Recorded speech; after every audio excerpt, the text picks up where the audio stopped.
Oh my god. Why does it look like laser beam? So... Right, so I can leave this up here. You guys are about to be fine. Oh yeah, I've left it perfectly. It's normal pre-game, so... We basically take the camera with us. Nice. Oh fuck, I need to do this. Because they've changed numbers. Sean is now weighing 11. No, it's fine. I just... So, Tobias is no longer here. I'll just take him out.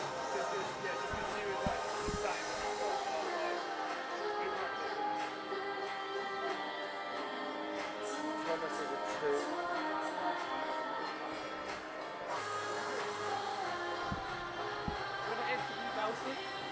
What's that? You want to interview Nelson? Ignore him, he's been a melt. I said they called him before. No, you just didn't.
Good evening and welcome back to Sir David Wallace Sports Hall. Game 4 of the DYNAMIK Men's Super League. Now got Jess Smith joining me. First of all, Jess, busy day, but congratulations on the win. Thank you. Yeah, it was definitely a busy day. Starting out, heading all the way to Stockport, playing a match that took slightly less than an hour, and then hustling my way down to the Sir David Wallace Sports Center just so I could see your smiling face this evening. Yeah, as I said, a busy day. 3 results already. So those of you maybe just joining us for the first time, Essex Rebels took a 3-0 victory this afternoon over Leeds Gorse, and we had the Mallory Eagles a 3-2 victory over Newcastle Knights, 16-14 in set number 5. And then the game just concluded, and University of Nottingham beating the reigning champions London Giants 3-1. Jess, you caught the end of that. What was your takeaway from the Nottingham performance? They were so organized all the way through. Their touch on service reception was so solid. And then they were picking up balls that I was just convinced were going to hit the floor. Don't know how exactly they did it. Freddie's obviously got a good handle on what talent he has and how he wants them to operate, and they have already executed that quite well. Indeed, and obviously this is a big game to close the day out. These are 2 teams that didn't make the Final Four last year, and with this new format of only 5 teams being safe, how important is this opening game between Durham and Richmond for these 2 teams? I mean, this is what's going to set the tone for the season. We said it in the preview podcast on the Timeout podcast. So I'm very much expecting Durham specifically to come out quite strong. Richmond, we don't know a whole lot about them just yet. We haven't seen a lot of them so far. So I'm really interested to see how exactly they perform tonight. But I'm sure that they're going to go out with the same idea. They want to set out a strong starting performance.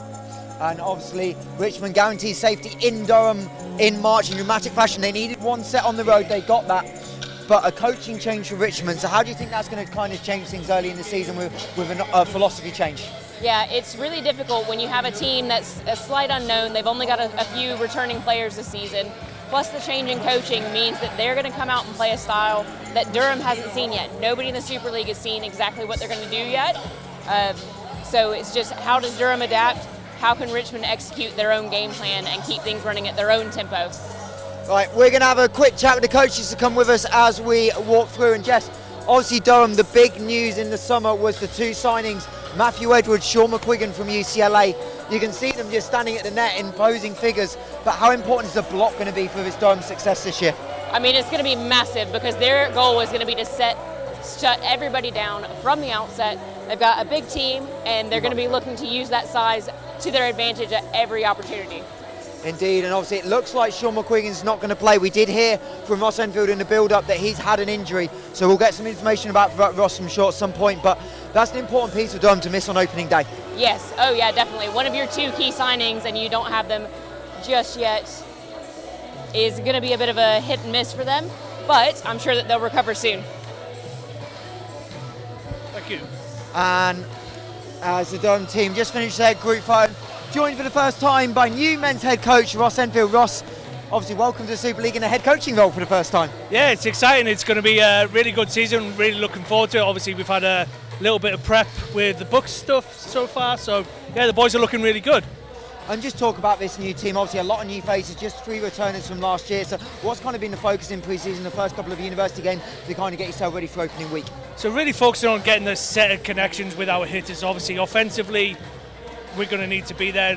The league's very strong from looking at today's aspect, but we're very tall, so obviously we reckon we're going to be sort of quite dominant at the net and can be. So offensively, yeah, we want to work on that, and that's been our main focus for the start of the season. And obviously, when I caught up with you a couple of weeks ago, I didn't know a lot about Richmond. I'm sure you've done a little bit of homework. What's going to be the key today to have some success against a tough Docklands side?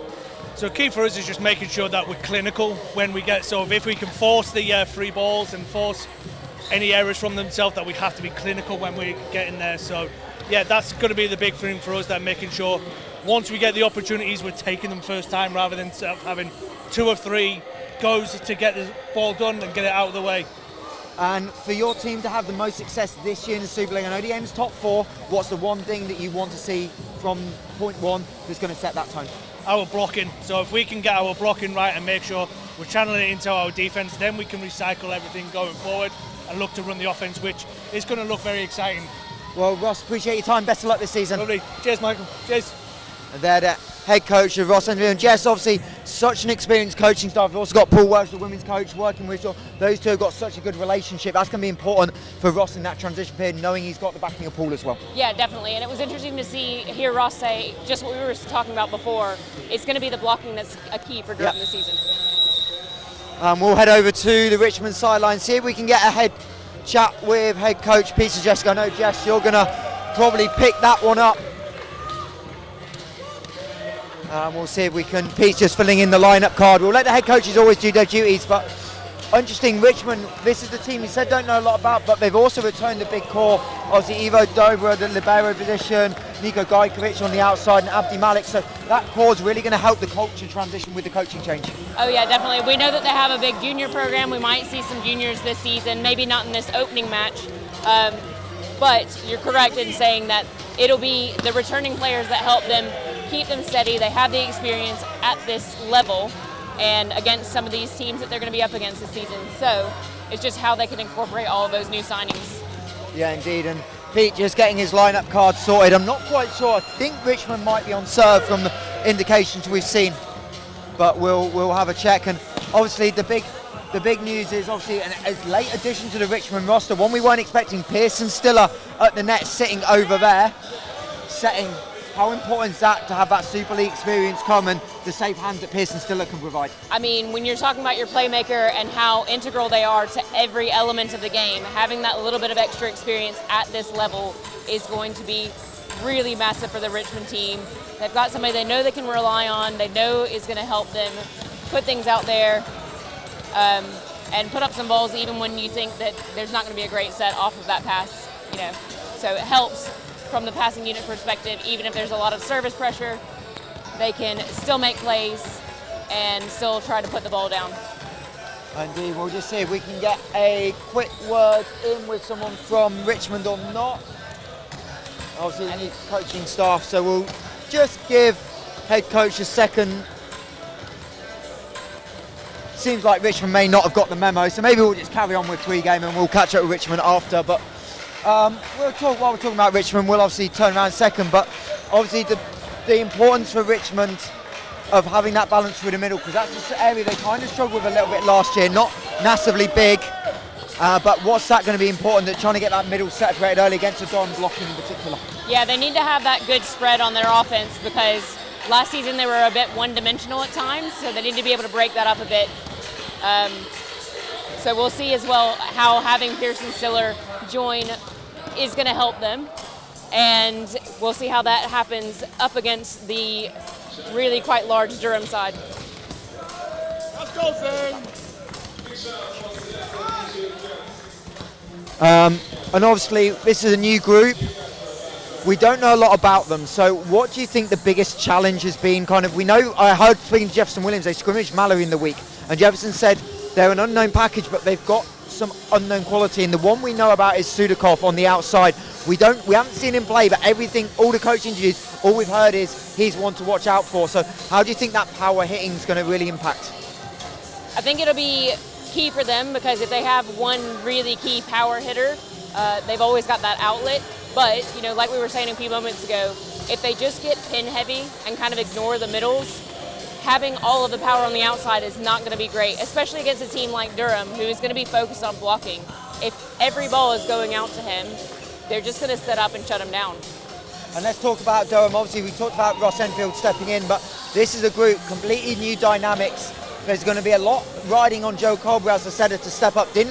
Was set last year, absolutely, but this is a big role to lump into a set position where there's not a lot of depth behind him. Yeah, not a lot of depth. It's an interesting position, because for the Durham lineup, they have a fairly deep squad, but then to be light in the playmaker position is quite interesting. So it's just going to be down to him, and can he keep up with all of the matches they've got this season, because it's not just Super League, they've got other stuff going on as well. And I think the interesting thing, Ross alluded in the interview, we talked about it on the podcast this week, Durham are a big unit. The back row defense, the serve receive, but also then if the ball gets through the block, how that back row looks. You're going to have players playing out of a natural position on the middle, some playing to oppo, maybe someone somewhat slides to outside. How important is it that Durham find the continuity in that back row of defense to help supplement the block?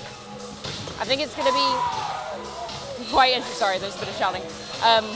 It's going to be difficult for the defense, I think, because when you have such a big block, sometimes the ball comes off weird because your opponents are going to be looking to make something slightly different happen every time they go up to touch the ball because all they're going to see in front of them is a wall. So we're going to see stuff come off high hands. We're going to see stuff, get pushed off the block. So it's how that defensive unit reacts to those balls. Have they been preparing in that way? Have they been playing, off the block type stuff in their training so far to help them get ready to be, always be ready to move? Because if they're stuck to the ground, they're not going to pick up anything. They can have the biggest block in the world, but if it comes off, they've got to be able to pick it up. Yeah, we'll see how that Durham defense holds. It's definitely a talking point at the end of this season. You're not commentating this game, so I'm going to ask you, Jess, prediction. Oh, right. I might have said this on the podcast. Probably said this on the podcast. I'm expecting Durham to win this one. And I know that's a 3 points straight or up 2 point win? I'm going to go with a 3-point win. So it's going to be, they could maybe drop a set. Now, if we get surprised by Richmond in this match, you mentioned some key players. They've got some new signings. I would love to see that. Everybody loves a 5-set throw to close out the day. But I think at the moment I'm expecting it to be Durham. Well, that's the thoughts of Jess. I'm going to head upstairs, join Neil in commentary. We'll be back in about 2 minutes to preview the last Dynamic Men's Super League game of opening day. Good job.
And welcome back to the David Wallace Sports Halls. The team's just about concluding the warm-up period here in David Wallace for the last Dynamic Men's Super League game of the day. Delighted to be joined by the Newcastle's head Neil Ray.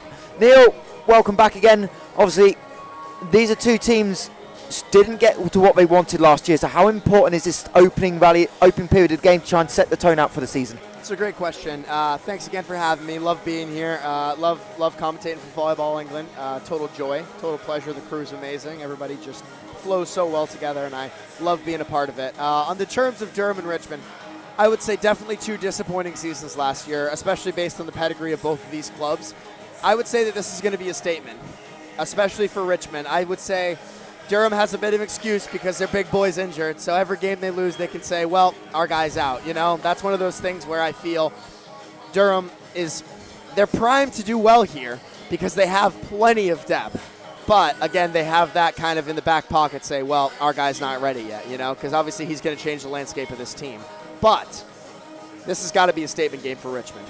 I think if they come out swinging here and take this game, it can establish that they're going to be a formidable club this year. Obviously, on the bottom end of the league last year, you know, whether that's due to their own play or the strength of the league, I'm not sure. But if you're Richmond, I would say you've got to come out strong and just punch these guys right in the face. You know, you've got to make a statement that we are here to play the season, that we're going to be a formidable opponent for anybody on the other side of the net. And obviously Durham, a team you kind of know, kind of don't, but you hear a lot through the North East rivalry. A lot of your teammates have played them in Bucks already. So what have you heard about this Durham side in the early part of the Bucks season that you think you were going to see today? Obviously, apart from the size of the block. Yes. There's definitely concerns with the block in the terms of if anybody's going to be able to get around it. But after some Bucks action, we can definitely see that the talent level is off the charts, obviously, on this team, but the cohesion, as we were speaking about last match in the Giants game, it doesn't appear to be there yet. Again, I'm not sure what steps they've taken since the last time, but watching them play, my Newcastle guys, you could tell that they are a new unit that is getting to know each other, playing together, learning, you know. So I think that it'll be interesting to see how they look on a Super League side, you know. Like, in the Bucks scene, it's a bit different. There's, I wouldn't say less of a seriousness to it. There definitely is intensity, but when you're in the Super League court, especially at opening weekend, there's a lot more skin in the game. So I think that they're going to need to make a statement as well to say that, hey, we're here to play too. Yeah, we just met each other, a couple weeks ago, but we're ready to rumble. I'm excited to see if they do. Our officials for this one, in the chair, Dominique Biagio, and our referee in front of the scorers table, Gianni Sutton. And you can probably take this very just briefly from it. Feels like the referees are really on this communication early and trying to set the tone just with quick interventions without really delaying the game and keeping the flow. Mm-hmm. Yeah, I agree. They're trying to control the flow of it for sure. They're trying to keep everything within the bounds of what they want to accept and what they want to put forward as a product from our league here. And I think it's important to do that off the start because especially at opening weekend, there's going to be a lot more eyes on everybody. You have to set early the standard of what this league's going to look like. Indeed, so here come the Durham starters and they're led out by number 1, Matthew Edwards. They're not quite got the sync on it. Number 6 is Max Horsley, one of the 3 returning Palatinates from last season. Number 8, Joe Colbert, me and Jess talked about him in the pre-game. Big jump up to set this season as clearly the coaches are getting no love from the players. Then number 10 on the outside, Ben Montesplair. Number 16. Is that 16? Middle. 15. 15. That would probably make sense. That is Dexter Thomas. Oh, yeah, I know Dex. And number 18, Joel Petrie. And they're starting libero. Number 4, Zach 2. And obviously, you just see the height of it. But this Durham front line is so versatile as well. They've got no natural opposites. It'll be interesting to see who slides there because it's a big decision for us to work out who fills that void. Yeah, I think it's going to be interesting to see. I think that there's a lot of very talented players, and I think that it's going to be a process over the season seeing where everybody fits best. But I would like to give a shout-out to my boy Dexter Thomas. We've waged many battles against each other in the United States. We're on conference rivals throughout our college career, so I've had a lot of great battles with that boy right there, and I'm excited to see him tear it up. I'm glad he's joined us here in the beautiful UK. I'm sure he's missing the Boston sunshine, but it's all right. We'll take clouds and some exciting volleyball over that any day. And the Richmond starting 7 led out by the captain, libero Eva Dobra, one of the returners from the Docklands. Big part. We did hear rumours in the preseason he may be sliding positions this year, but he's going to start in the white jersey. And he'll be joined by number 2, the new setter Pearson, still a late signing for Richmond. Number 4, Abdi Malik Shakuri. Number 8, Leon Gunis. Number 14, Euganis Marginifus. Number 15, Artemi Soldakov. And number 18, number 16, Elias Watts, who is just coming out below us. There he is. Elias running the middle. Artemi Sudakov is the one we have been talking about. Everything we've heard is that he's got a huge cannon of a right arm, going to be running on that outside position, and what better way to test itself than arguably on paper the best block defense in the league. Yeah, I think there's definitely an argument to be said that they are. I think that a lot of other teams would like to, have a word with that. But I mean, what we've seen here so far, and anything can happen, It's early in the season. Teams are getting to know each other, and they're getting to know their opponents. So I think it's going to be very interesting to see how these sides shake out together. We'll see. I think it's going to come down to service pressure. I think you've got to access the middle, especially if you're Durham. You've got a lot of great middles, and you've got to use them quick, early. And Richmond, you've just got to slow them down. That's the thing. And then you can go pin against pin and see how it goes. But I think you've got to get the middles going.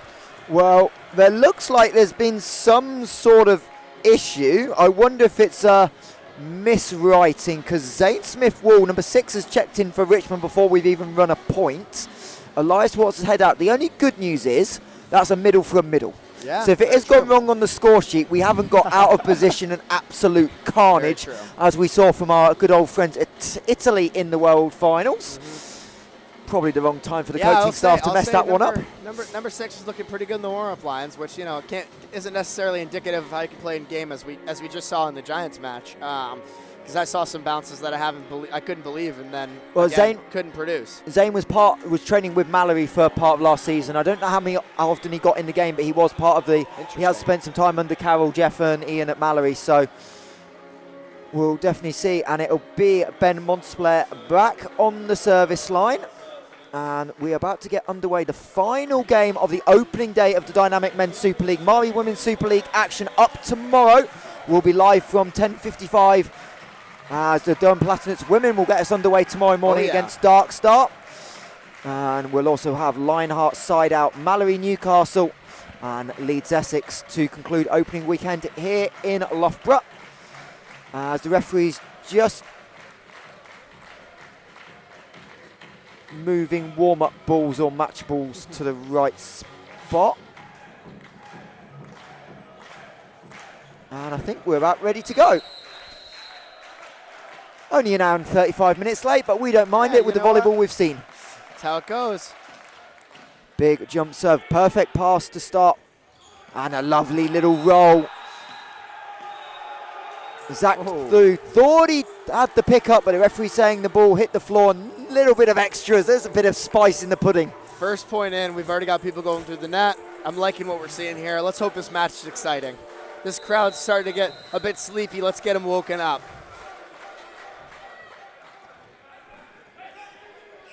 Nice out-of-system set there, high for Edwards. He's going to hit it off the hand there, the third blocker. Immediately get that point back from Durham. And good luck trying to keep that block anything above the explosiveness of the former UCLA middle. I will say the Durham numbers aren't going to help us spot people, but at least it's one blank jersey. That one goes a little long. But we know Durham, from what we've seen in Berks and kind of talking around, that Durham are going to be an aggressive team on serve. They really want to put the serve pressure on because they know they've got help on the backside with the block. Yes, absolutely. Absolutely. I think it's going to be crucial for both these teams. Nice pass there from Albert and a good run, but a nice stuff there. Big play at the net for Richmond. Leon Brunis getting up and squaring that up nicely. You can just see the Richmond blockers so tight together. It was a quick ball still, but blocking well set, well balanced. And that will send Morgan Vikas back to the service line as that one just drifts wide by Thomas. It's a good shot. It's a right idea. You want to keep him true on the line early. Just misses it there. If you're going to make that error, this is the time. But now we've got a sneaky 3-point lead here, and Durham have got to get back in the match immediately. Well, they're not going to on that swing. Good dig by the setter, Pearson Stiller, but Shikori gets that all types of wrong. That one in the car park. That's a Shohei Ohtani home run, NLCS right there. That's gone, and we're never going to see it again. We should probably throw that ball out. I mean, technically the ball stayed in the ballpark, but only just. I'm not sure. It went out of my peripheral, so. As Stiller sets on the back, and that's Soldakov's first swing, and that's why people are talking about him. Even as early as 3 weeks ago at Media Day, Ross Enfield said he'd heard about it and was immediately hiding Suldakov as a one to watch in this game, and that's a perfect opportunity for him on the lovely back set. Turn, accessing the line early.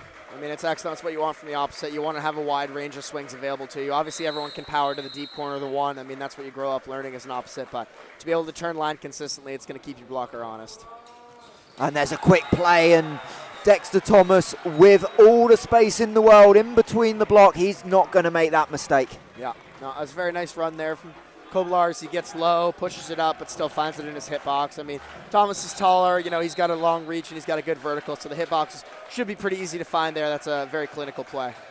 Shikori on the overpass, that's going to drift well wide, well watched by Koblars in case it just drifted, but you could just see the side spin just drifting out in the first ace of the game for the Durham captain.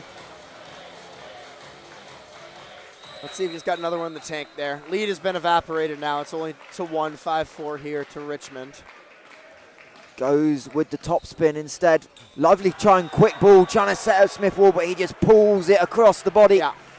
I like the idea. I think it's good to be running some out-of-system middle here to keep these guys true, but you're going to need to give him a little more height there. He had a bent elbow, shoulder came across.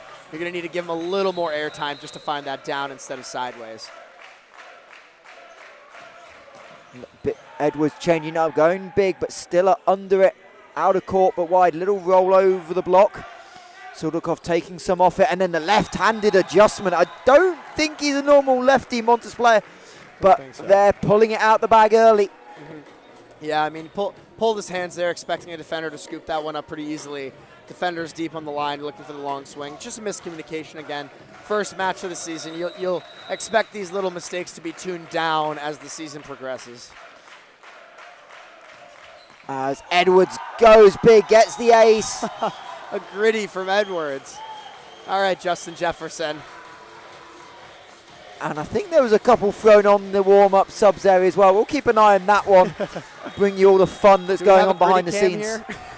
But early timeout for Richmond. Serving run by Matthew Edwards. And just the right thing. As you said, it was a 3-point lead. It's 5-0 the other way. And the right time just to talk it over. We know this Richmond team know what top-level competition is. They scrimmage Mallory only on Thursday night to help get ready for opening weekend. So plenty of experience in this Richmond team. But right now it's trying to find a way to contain the big swing of Matt Edwards on the serve line. And Ross Enfield, that confident, that is the quickest time out of the season. Yeah, it's very quick. I would say if you're Richmond here, you've got to just pop this one high. Let your setter get his feet under it. Throw up a high, tight ball, and let your hitters go to work on hands. I think that's the play here. I think looking for too perfect of a pass to find a middle is not your play, especially on a hot service run right now. You've got to just put one high and let your hitters work. And that is high, but Dobra, the libero, has to take it set to Shikori. That's going to be an overpass from Edwards from the service line, and Suldakov goes one-on-one on the block, gets the high hands, and the ball well off the baseline, and you could tell all day that's what he was setting up for. Wasn't ever going to try and find the line, but one-on-one is going to be a tough block to contain. Yeah, I mean, that's what you need to do. You've got to establish your other pins here, but then really you've just got to pump right side balls right now. I mean, he's going to score you a lot of points. Big serve. That's going to be an... I don't know what happened. I don't know which side of the net that is. I mean, that's and there's going to be a... Yep. Point for... I still don't know if that ball ever actually crossed the middle of the net. I wasn't looking at our camera 2 angle. Probably should have been. But either way, Shikori... Yeah, I mean, it's a great swing. Koblar's got a new haircut there. We'll see how this one comes here. Nice pass. Great set. That's going to be tight for Horsley, but he goes for the swipe, gets it. Lovely little adjustment by Max Horsley, who's settled into the opposite position. Yeah. I mean, that tip is as smooth as his locks, just right off the side there, flowing, beautiful. That's what you need to do if you're going to be an opposite, especially with a lot of other big hitters. You know, you might not see as much volume, but when the ball comes to your hands, you have got to be productive with it. Dobra still up. Shikori on the cross-court angle, and the big Dexter Thomas, having served, playing defense from the middle, couldn't quite get down in time. Yeah, you got to scoop down and dig that one up. I think the block is set up a bit far to the pin there as well. I mean, if the set was dying a bit inside on the out of system, I think you've got to take away more of the 5-6 seam and make him force that line turn. If he can hit it, congratulations, give him a hand. That one is going to go miles out once again. Maybe it's the depth perception in here. You know, the ceilings are high, I guess. But we're going to need to tone that one down, find a little bit of the back line there. Yeah, that's not really asking much question of do I need to play the ball. As Horsley back on the service line. Richmond get away with the overpass. Stiller with dramatic, but that is a great pickup by Edwards off his backside. Can Durham win the point? They can, as that misses the sideline. Matthew Edwards off the backside. Doesn't matter how you get it over if you're still in the rally. I can't believe what I've just seen, ladies and gentlemen. How has that just happened? Clip it and chip it. That's just heart right there. You can't coach that. That's something you either have or you don't. As the back set, Soldakov from the back row. Edwards digs it out, but over on one. He'll get another chance and goes again, isolating the block. And Richmond did a really good job. That's going to be your number one hitter. The amount of one-on-one opportunities you want to create in this league is always going to be imperative, and they're really opening him up. I hope his shoulder's feeling good because he's going to have to swing a lot this season. He better stretch real good before and after each match. But 4 less games might be pivotal. Yeah. As Cobras in system, trying to go quick through the middle. Soldakov with the shoulder. And goes down the line off the antenna. That is a monster. Neil, are you sure you want to block that later in the season? Listen, I'm on the other side of the court. I'm staying as far away from that as possible, all right? That's got nothing to do with me. I'll be sitting in the one. Let's watch that again. Transition as well. Absolutely murders. Oh, my gosh. As Cobras tries to go on 2, and that's the weakness in his game. Joe Cobras really struggled last year. 1 kill on 4 errors on 12 attempts from the second position. Hasn't been to the not school everybody of can Ray. do it, you know, coming from experience. You've got to be able to do it right. Out of system Gotta for laugh at John Durham. on that one. Over the triple block. And Soldakov again, this time off the hands, finds another. And all of a sudden it's a steam train. And Richmond have a 2-point lead. And Paul Welsh, Ross Enfield, going to want to talk it over. And Richmond have done a really good job. That's a good timeout there. I think I would have taken it about 3 kills ago. But that's a great timeout. You've got to slow this guy's momentum down. Good Lord. And also, if you're on the defensive end, close your eyes and pray that your platform is true. Because if not, you're going to get lit up. Yeah, there's not a lot any libero can do apart from just hope it's in the right spot. Yeah. Just tilt your chest up, pray. But again, fascinating how quick that timeout is. That's 15, 20 seconds at most. Ross Enfield, 1 clear message out. They've got nothing to talk about, I guess, except, hey, maybe somebody throw up a block that contains this opposite for at least 1 point. Yeah, I'll give up the middle or I'll send 2 on the outside maybe. Let's force someone else to beat you. As Bill Belichick says, you know, my American football, God, you've got to force someone else to beat you. You can't let their star go to work, all right? If somebody else beats you, congratulations, good for you. It's Zane Smith-Wall, the middle, back on the serve. He was definitely moving. Durham trying to move some defenders around as that into the net and couldn't quite make the pickup was Margamikas. And Durham get a much needed point to stem the momentum.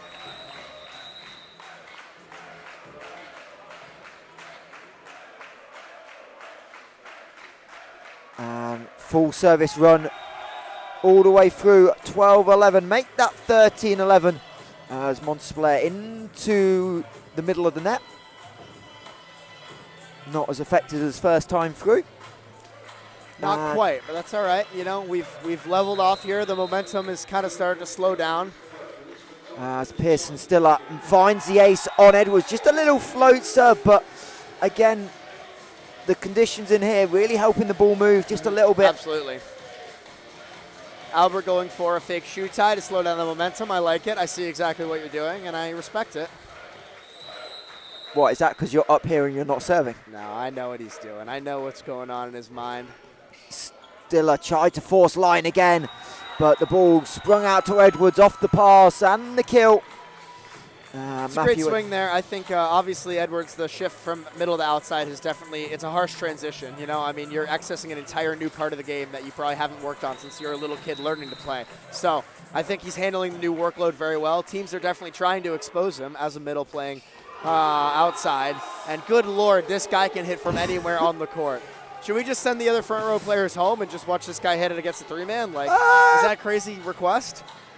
Well, I mean, you're going to have to be blocking me in the three-man later in the season, That's true. so you might want to see Get me out of there. You might want to see something else. I don't know. He had a couple of nice solos today. I sure did. We'll get him. Don't worry. As the overset, but well rescued by both sides. Stiller somehow finding a way, and Chikuri finds the front row. Durham with a great attempt, but 1-2 and advertising boarding before the third.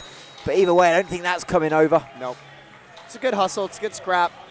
Richmond find themselves up 4 here. How do you manage a lead like this now? Do you go point for point, or do you still are you still attacking from the service line as if you're down? We'll find out what Richmond choose to do as Durham set up the pipe, but Montesplair into the net, and Durham just collapsing in the recent points. Ross Enfield got to be thinking about that second time out.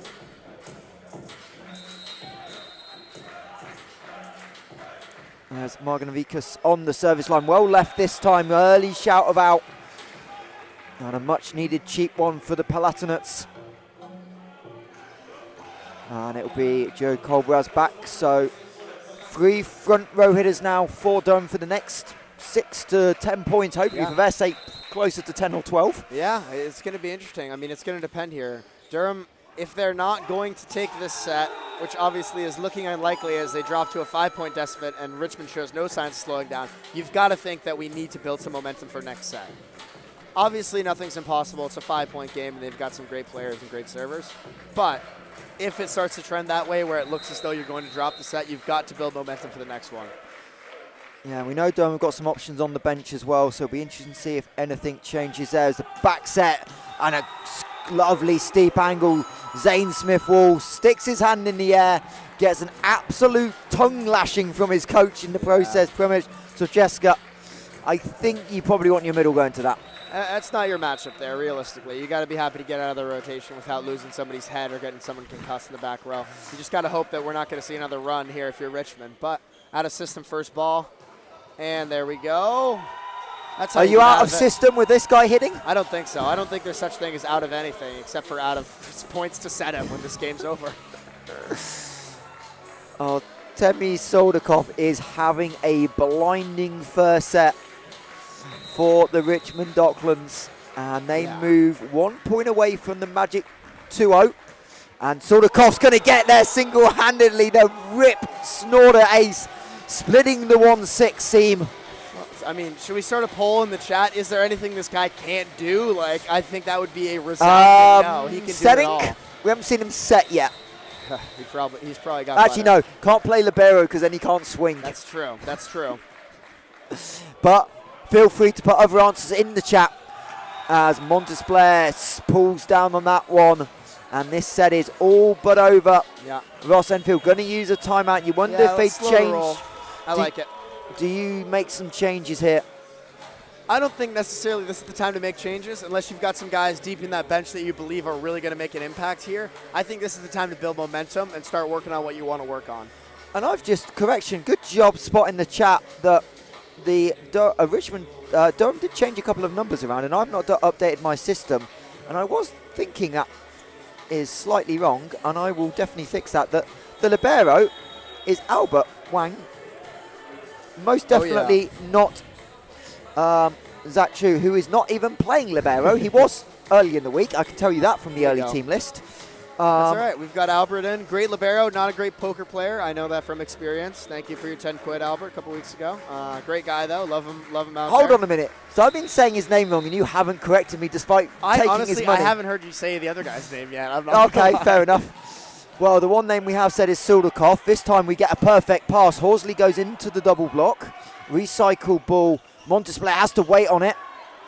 Smith-Wall covering some ground, and a little block touch.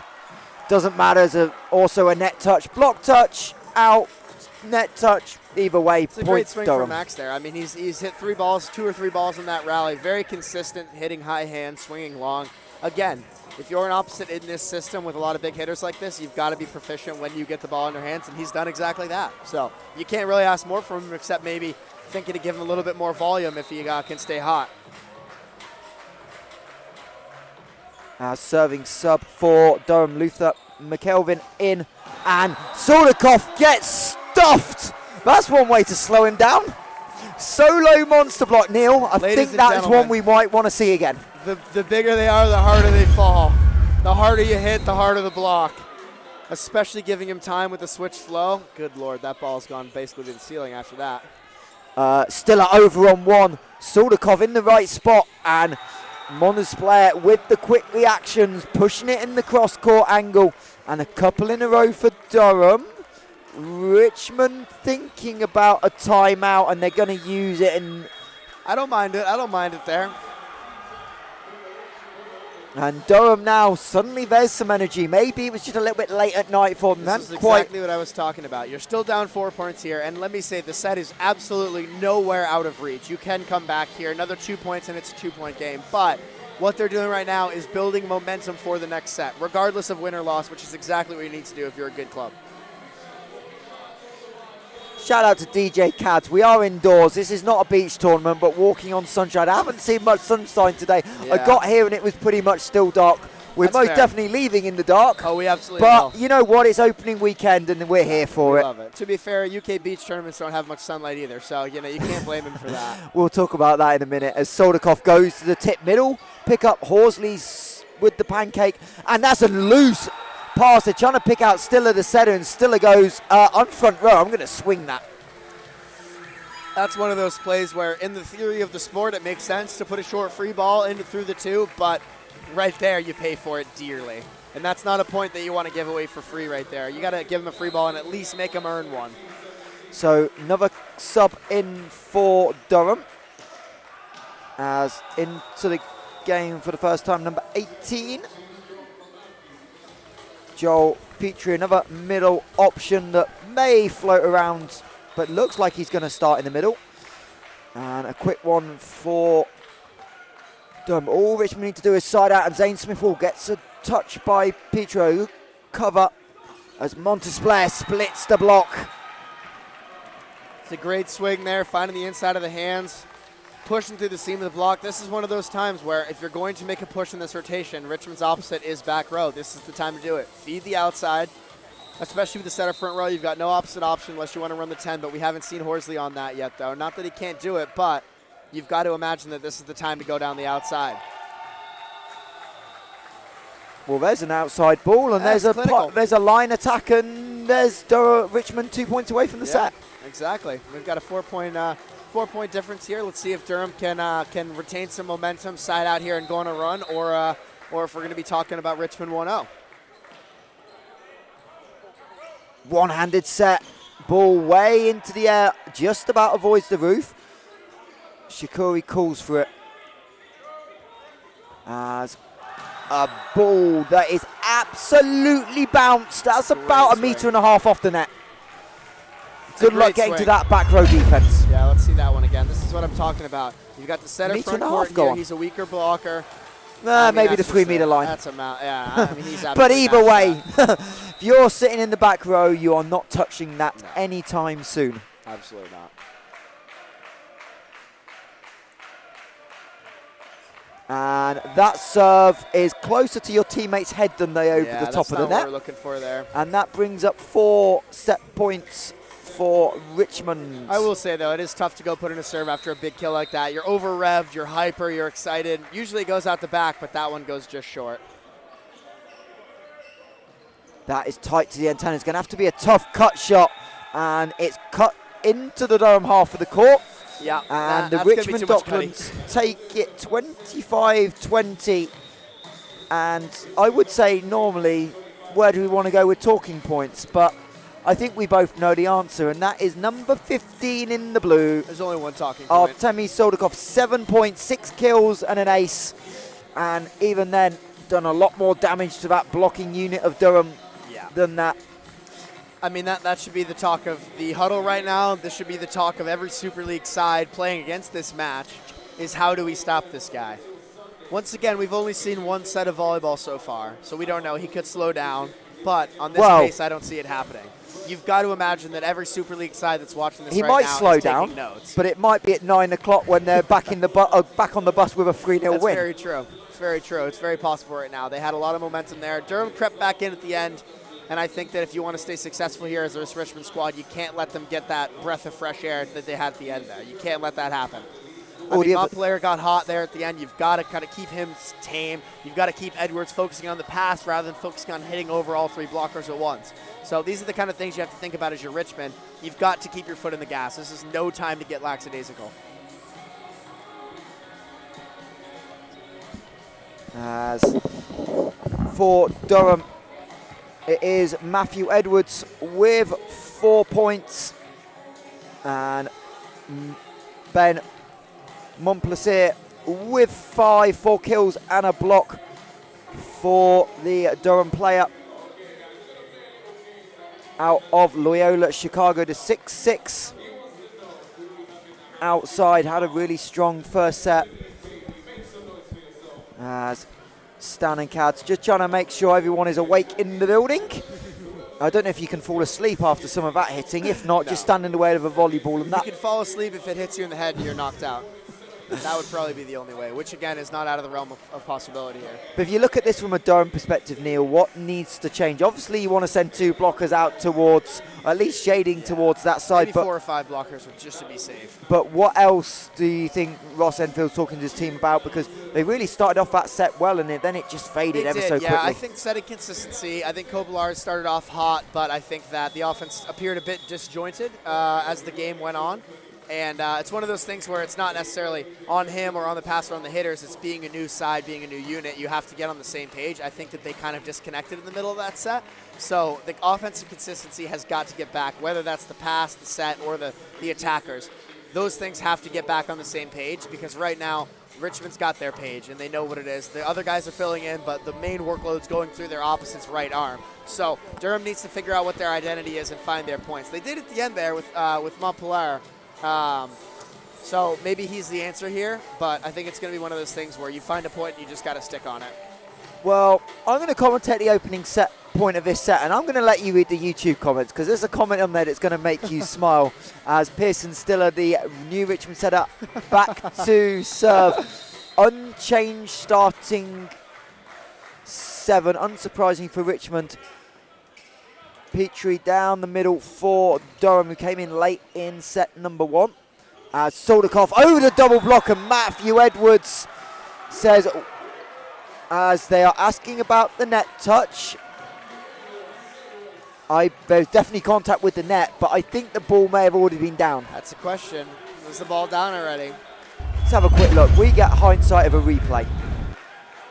It's tight, I know that. Well, Petrie definitely gets the net. I think it was down. I tend to agree. Good job, referees. Yeah, it's a good call there. Tough one to make. Shikori still up, as that's a really nice little shot. That's poor there from Durham. We can't be letting those points score. If you want to be a successful team, especially against a team that's just taking a set from you, we've got to be picking up those easy balls. As Margaritas, the Lithuanian, down the line. Went a little bit quick again. They're trying to target Edwards on serve. Tight set. And Kobaraz plays for the touch of Shikuri. Gets it. Lovely little tip onto the block on what looked like it was going to be an overpass. Yeah, it's a great save there from Kobalar's. Good reach. As that one ever so wide open was, I think, in more hope than expectation. I don't think he was getting to that. Agreed. This is one of those rotations where if you're the Richmond blockers, you've got to send 2 out to Edwards right now, regardless of where the pass is. Keep one in the middle, but I think that the likelihood of them dishing one outside to the lefty Horsley, I think it's very low. That's a great run there on the B-ball, but again, you've got to stick some blockers up where you know those points are coming. And ball is called in. Ross Enfield looks to the heavens. He wanted it out. He's looking, but I think that planted the back corner. Put a postage stamp on the line.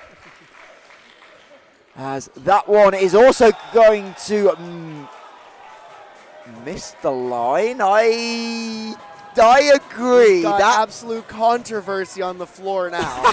that's a great. I'm no referee. I thought that ball was clearly in. Yeah. Let's see if the ball lies here, though. Where's the good old VNL instant replay technology when you need it? As Shakuri goes into the block. That one's definitely Never not on the line. lies. As Jess Smith away to our left, spotting up on the balcony, even further left than us, and we are probably left centre, we'd call it. Yeah. Jess is left line, and she had it postage stamped. But you know what, we're all human, and so is Soldakoff as that one misses. Just a bit too much paprika there as he's looking for the deep corner. It's the right serve, swinging across the court, trying to get the side spin on it, but again, not successful there. We sit at 4-4 here in the second set. Nobody's taken a huge jump yet. We haven't seen really much of a run or anybody really take over this set. Shakuri tries to go early, and the hands of Thomas can't contain Dexter Thomas. Not the most comfortable in the back row.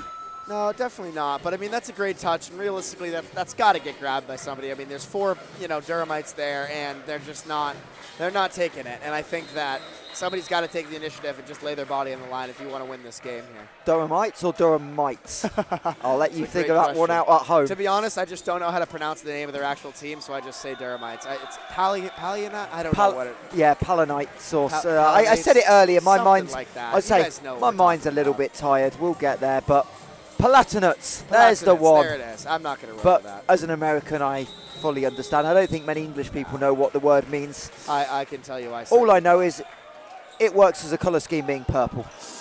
As Kobraz has to take a swing, makes Soldakoff work. As Soldakoff runs round it, doesn't get the touch, nearly ends up in the scorer's lap.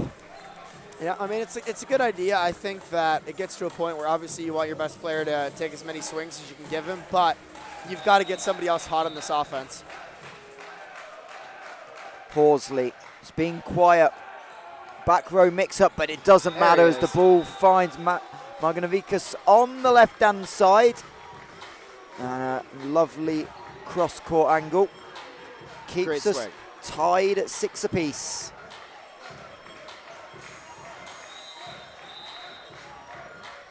As Smith-Wall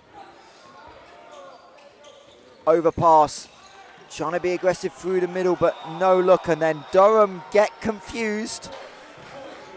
And again, these are the points that hurt you, just giving away cheap ones, not staying in the rally. No.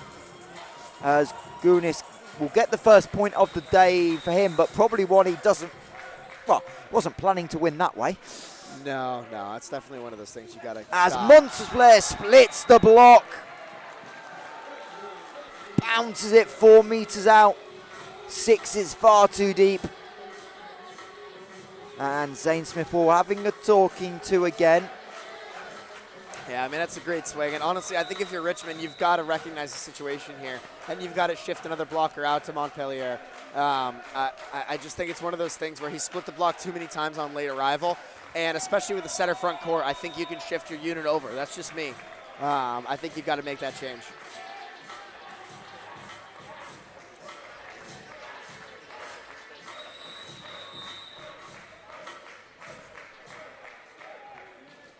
As Edwards going to get it back off the pass, and he fakes cross, finds a way to flip it down the line, and completely wrong foots Pearson Stiller in position one. It's a great swing. It's a great swing. It's one of those things where, yeah, Montpellier putting a Mikasa logo into the floor permanently is great, but also that line shot off the side of the shoulder of the defender, it scores the same amount of points.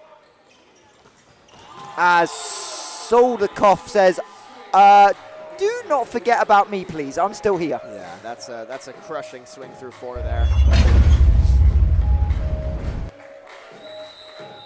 Yeah, that's just detonated. Good luck getting that back. As quick ball through the middle. That's much more Durham's tempo. But Shikori over and into the triple block, gets the bounce off the hands onto the Durham floor. And a really smart piece of hitting because that was a well lined up triple. Yep. Got to press over there.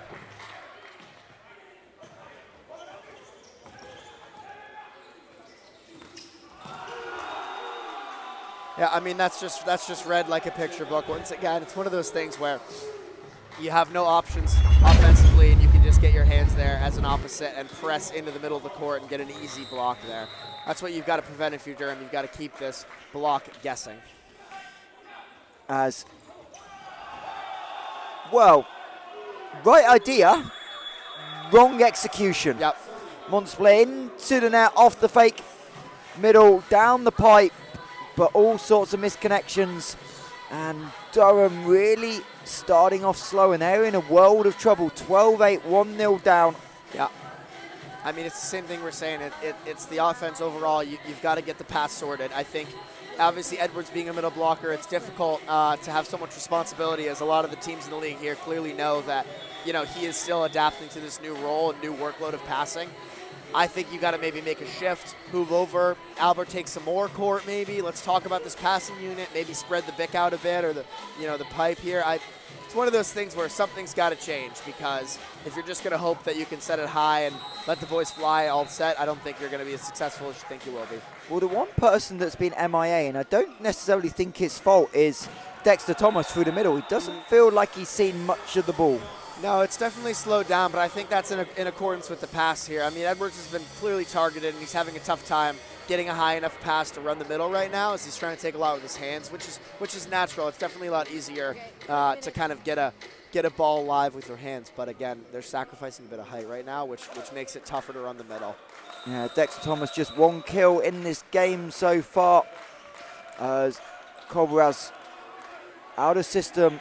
Shikori over the top of the smaller setup, and Montesplay can't get there, going to his right, but again, that's what Durham is sacrificing with the bigger block generally, is that back row agility, and there's another example of it.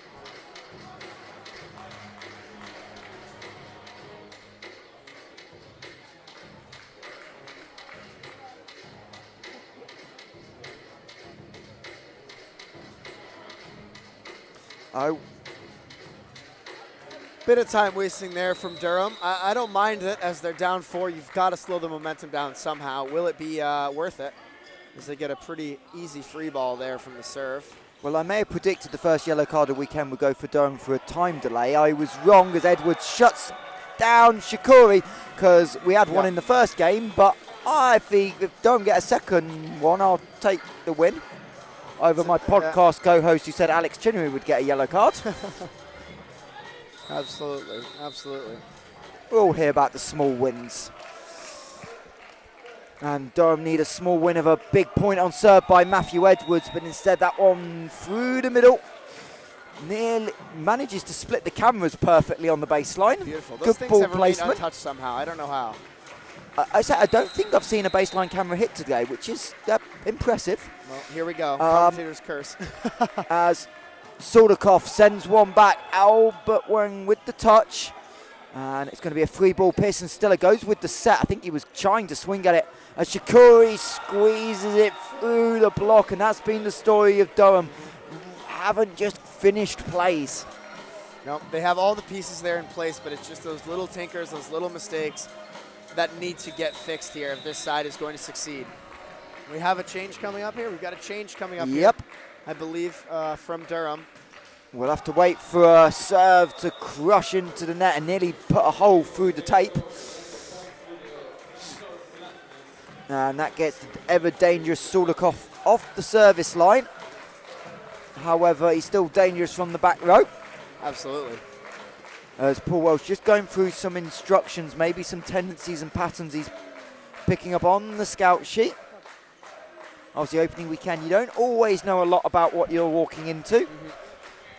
And even when you do, executing it's not the easiest thing in the Dynamic Men's Super League. A lot of feeling it out.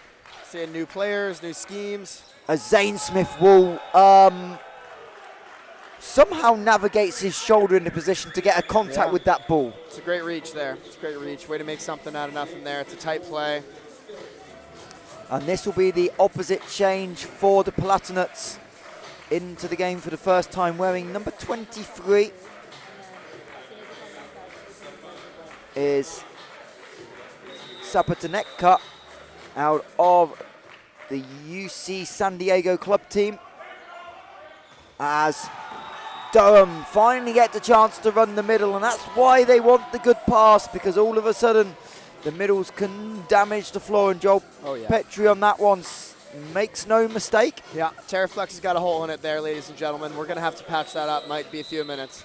I don't know. I think Soldakov's got first dibs on that one. Sodakov's got his name all over this other side of the court here. I'm surprised that they're not tripping in all these holes he's left. And off the bench into the service error is Palatinates, who will play in that opposite position, having replaced Max Horsley as Smith Wall picks out Edwards. Quick ball again, and there's another middle for Durham, and again it links to the pass. It's Richmond all going to be pass these heavy. guys a lot of space. I'm very confused about that. There's really a lot of separation here on the block to the B-ball here. Like where's he? I mean, Edwards has just passed, so he's not running the pipe. That's an interesting interesting scheme there.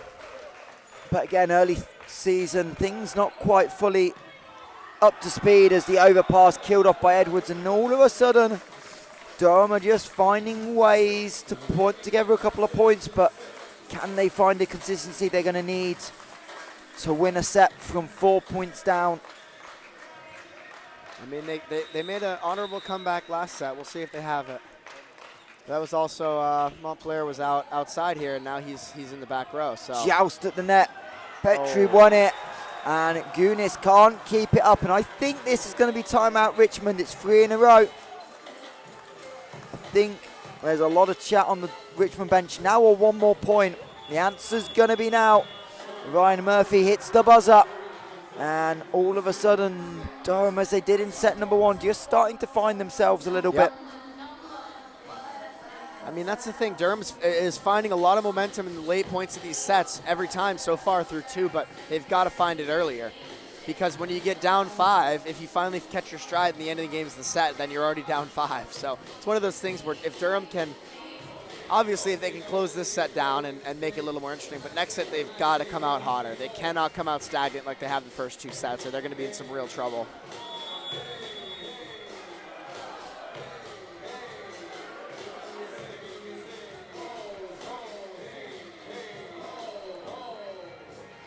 As the Durham women, who are in action tomorrow morning, trying to find some energy for the guys on the court.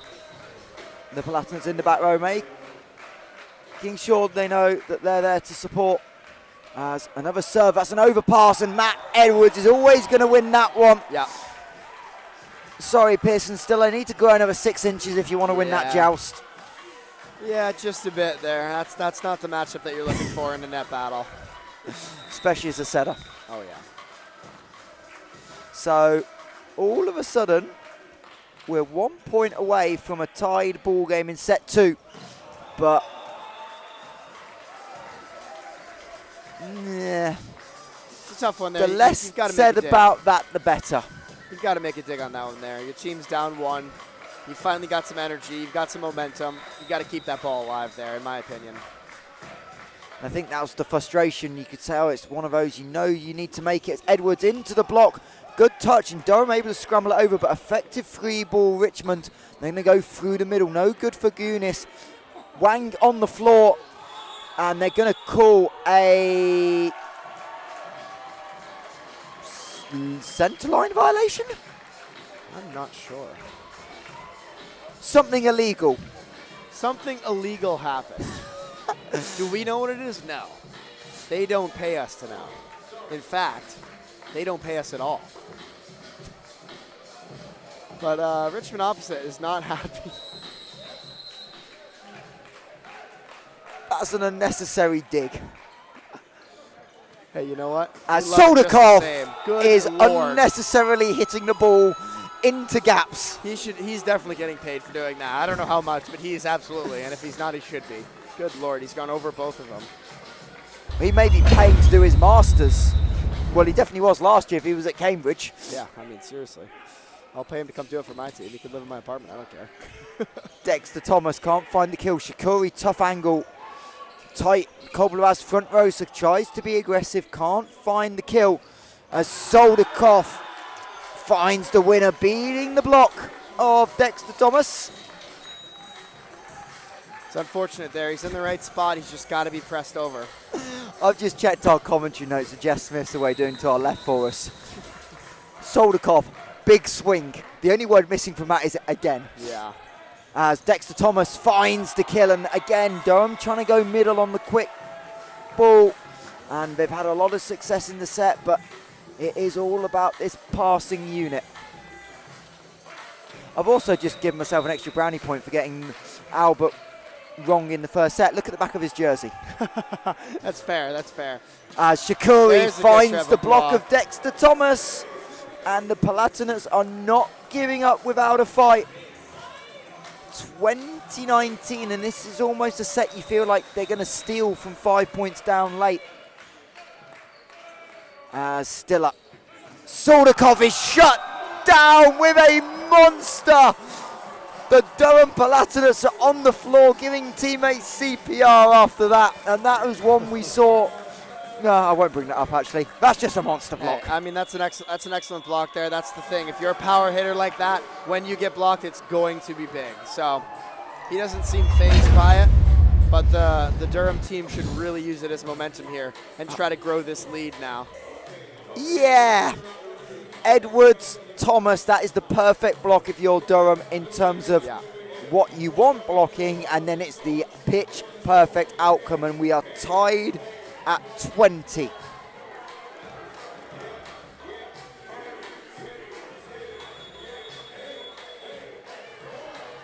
Is that Niara Hightower, I believe, having a dance in the back row with the crowd?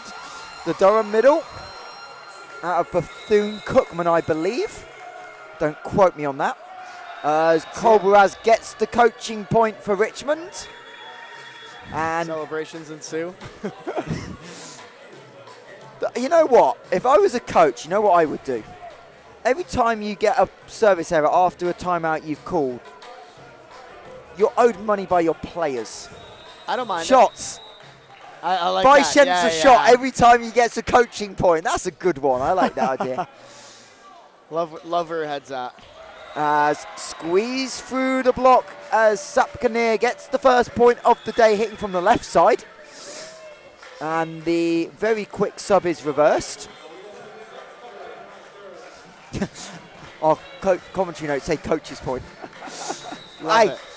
Shows the commentary team are on the same page. Yes, we are. As Edwards still to the free.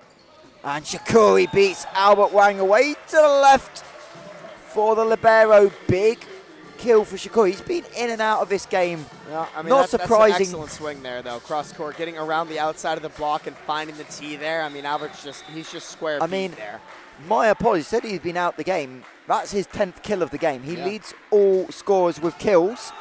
As Soldikov back on the service line misses the baseline. And 22 apiece. And in comes Luther McCleven to serve.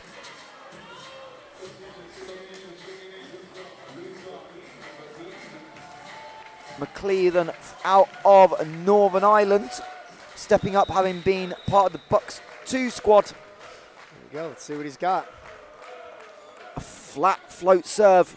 Soldikov from the back row, dug up by the setter Kolberaz, out of system. I think that's an overpass, but Montplair plays for the hands. That ball just staying on the Durham side. And the Palatinates have the lead, and the women's team are most definitely woken up, and they're talking, Neil. Yeah. They're taking the school of James Ledbury. They're having a word. They're definitely having a word. The coach's not happy. He's walking off in disgust. Not really sure what he's looking for. I thought it was a pretty clear wipe there. Maybe I'm missing something, but... Well, Shikori says, we're okay. 23 He's getting hot apiece. now. He's getting hot. He started off a bit slow. He's getting hot now for sure.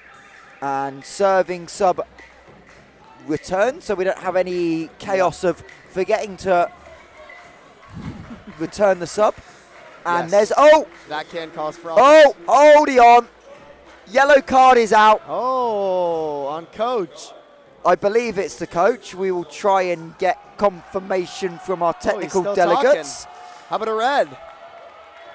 Nope, no red. He's going to let it slide. And that was very quickly inputted by the scorers table. Yeah, very efficient job. Red card there, wouldn't it be? Abdi Malik Shakuri goes with the top spin. Middle, open net. Petrie can't put it down. Soldakov, single block. Dug up by Edwards. Kolberaz had to chase that down. Big aggressive swing by Montspler. He gets the ball back. He's going to return it. A long rally. Another touch. 23 all. And a lovely change of pace. Oh my God, that's a beachy shot right there. Grabs a bit of the tape. And we're Morgan gonna get some big time wasting here from Durham. Let's get a rag out. Let's untie our shoes. Let's make him think about this one. And way to think about it for another 30 seconds. Ross Enfield, smart use of a timeout. Yeah, the one thing you don't do is carry that into set number 3. I mean, you've got 2 of them. Why not get rid of them, you know? Especially at 24-23. I think this is a crucial deciding set, too, here, because 1-1 is way easier sell, even if it's extra points, than down 2-0. So I think Durham have really got to focus here, and they've got to side out and get 2 quick wins. As DJ Cad's bringing out all the big hitters. Oh, yeah, getting this crowd active. I think if you're Durham here, you've got to recognize who the best hitter on this Richmond side is, and you've got to put attention on him. You've got to make somebody else beat you. This is fascinating. Well, how do you not make sure you're frozen out on serve? How about you change the server? Interesting. So Adrian, I like that swap. Adrian Mautrich back on the service line. There's backup setup for Docklands. Goes at Edwards. Lovely high ball. Plenty of time. Montspler gets shut down by Smith. Wall for the set. Monster stuff. And Richmond 2-0. Coaching staff celebrate. I mean, that's one of those plays where, again, I was just talking about recognizing who's getting the ball in certain situations. And right there, Richmond recognized that Montspler was getting the ball. So nice. Not just seeing it twice, seeing it 3 times. It's a Logan Clark special. And we are Richmond 2, Durham 0. And a big momentum swing. Looked like Durham were going to maybe find a way to steal the set, but Richmond shut it down. Absolutely. They kept their foot in the gas. That's what I said. They finished out strong. They scored the important points.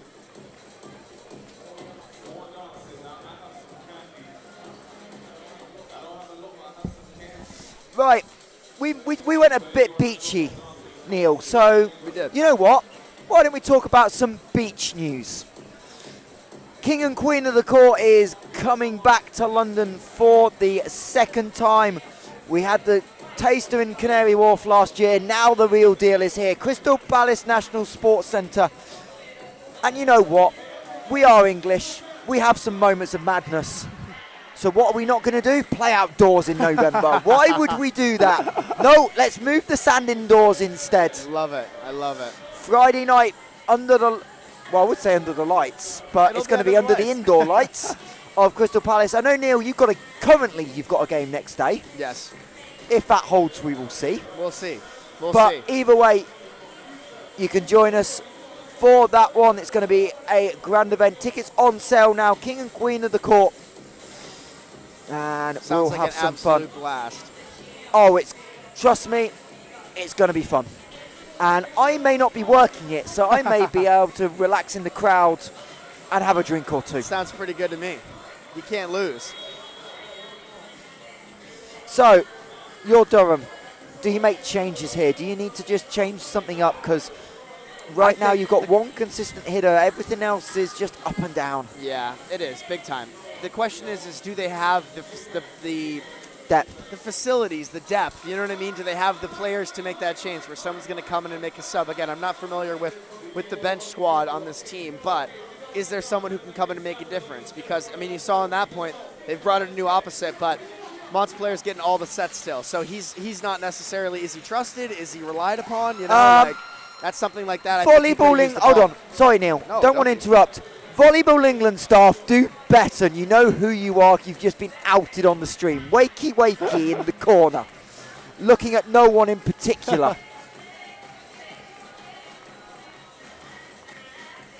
Especially the one person who's already made enemies for sending her teammates to Durham in the National Cup in 10 days, 2 weeks' time. They can't hear us, they'll live. Right, set number 3.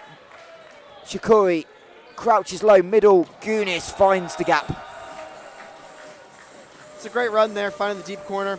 Real talented middles and real successful and productive middles know that the deep corner swings are the ones that are most proficient and the most consistent to score on. They may not be the flashiest, they may not get put on Volleyball England's Instagram, but they score points. And points mean points. And I'm talking on the league table. And that is also giving up a point. Yeah, Shikori just assumed someone was there, and in 6, you've probably got to take that ball. Yeah, you've got to pick that one up. So, Dexter Thomas. Little roll, and there's a touch on the net, I believe. And the second referee. Walk of shame. Oh, it's the captain, so I was going to say it could be a card, but you get a bit more leniency with that captainship. Yeah, some clear disagreement here. There's definitely some frustration brewing on this Durham side, being down 2-0. As one of the Richmond benches flashing the imaginary yellow card. I imagine that's possibly a warning as Montesplay gets that completely wrong, but good news, that's now legal because it's an internal touch. Yep. 6 months ago, that was definitely illegal as Soldakov misses the antenna, splits the base, and the referees stand with expert precision. Still a smile on his face as well. He's just had a ball launched about 6 feet out of bounds and tried to end his volleyball career, but he's got a smile on his face, and it's no worries. And that's why we play with padding. Yeah, hey, you know what? I like but he did a really good job of splitting that. Shikori misses down the line. And the Durham bench enjoy the miss. Yeah, the Durham crowd is definitely enjoying this one. They've traveled a long way to be here and to play themselves, so hopefully the fellows will support them as well, as they've done. Soldakov. Oh, no. Finds the hands, but the hands mean the floor because no one's alive to the block touch. That's and by the way, yes, Rob Payne and competitions, you can thank me for the last quote.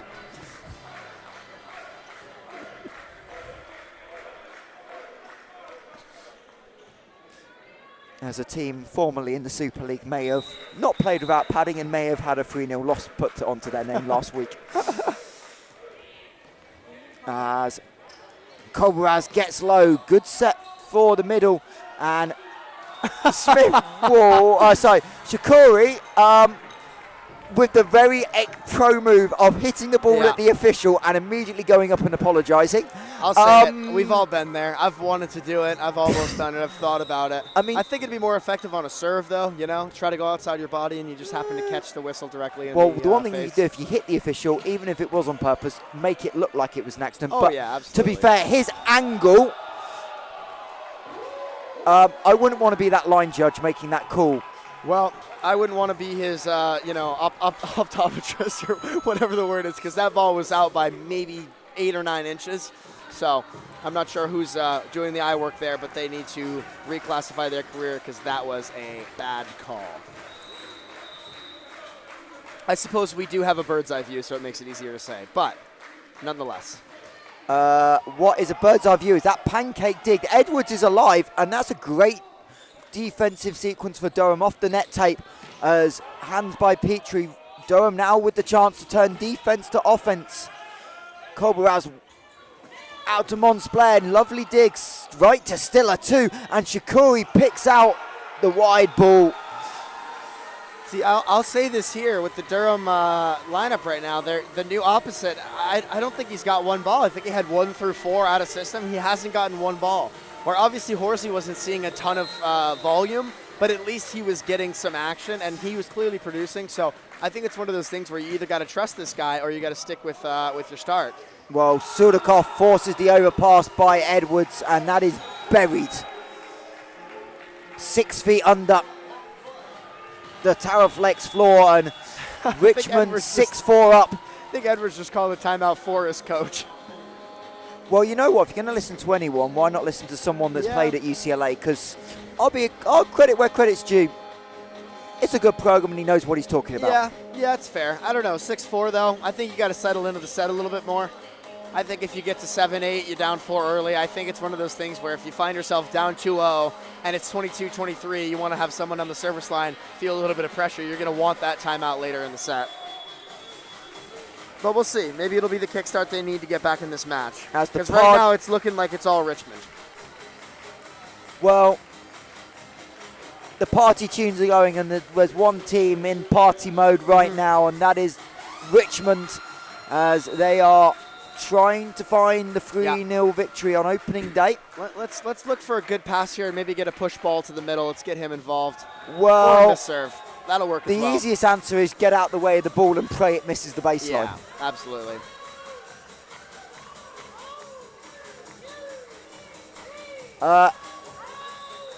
Interesting decision to trash talk the opponent's best player. We'll maybe get some explanation for that, but we don't need a lot of explanation for that Dexter Thomas stuff. Straight down. I mean, that's just telegraphed. If you're that outside there, you've got to try to find a different shot. It's a great block. It's clinical. That's what you expect from a middle blocker there, especially on an out-of-system situation. Thomas up to 3 points personal, all on blocks, and now make it 3 kills as well for the Durham middle. And that's a way to respond out of the timeout. 2 in a row, 6-6.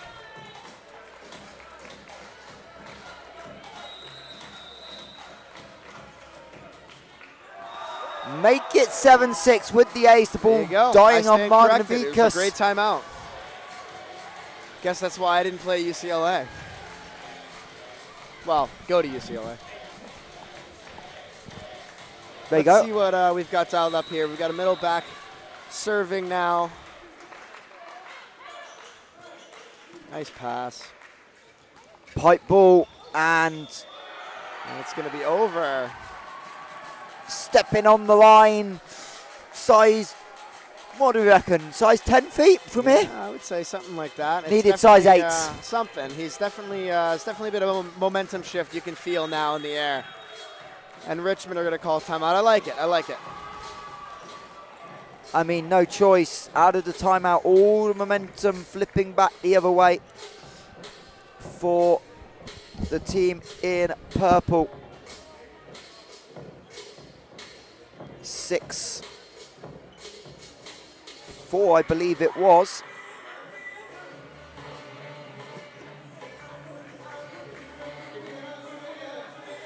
Indeed, it was 6-4. So 5 in a row for Durham out of the timeout.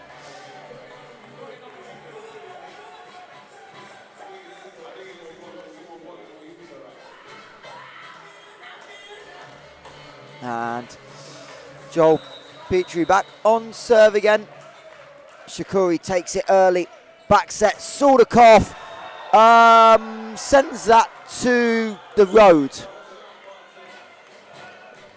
All sorts of wrong, and Sordakov most definitely is slowing down. Maybe not slowing down the pace, but he's slowing down the direction.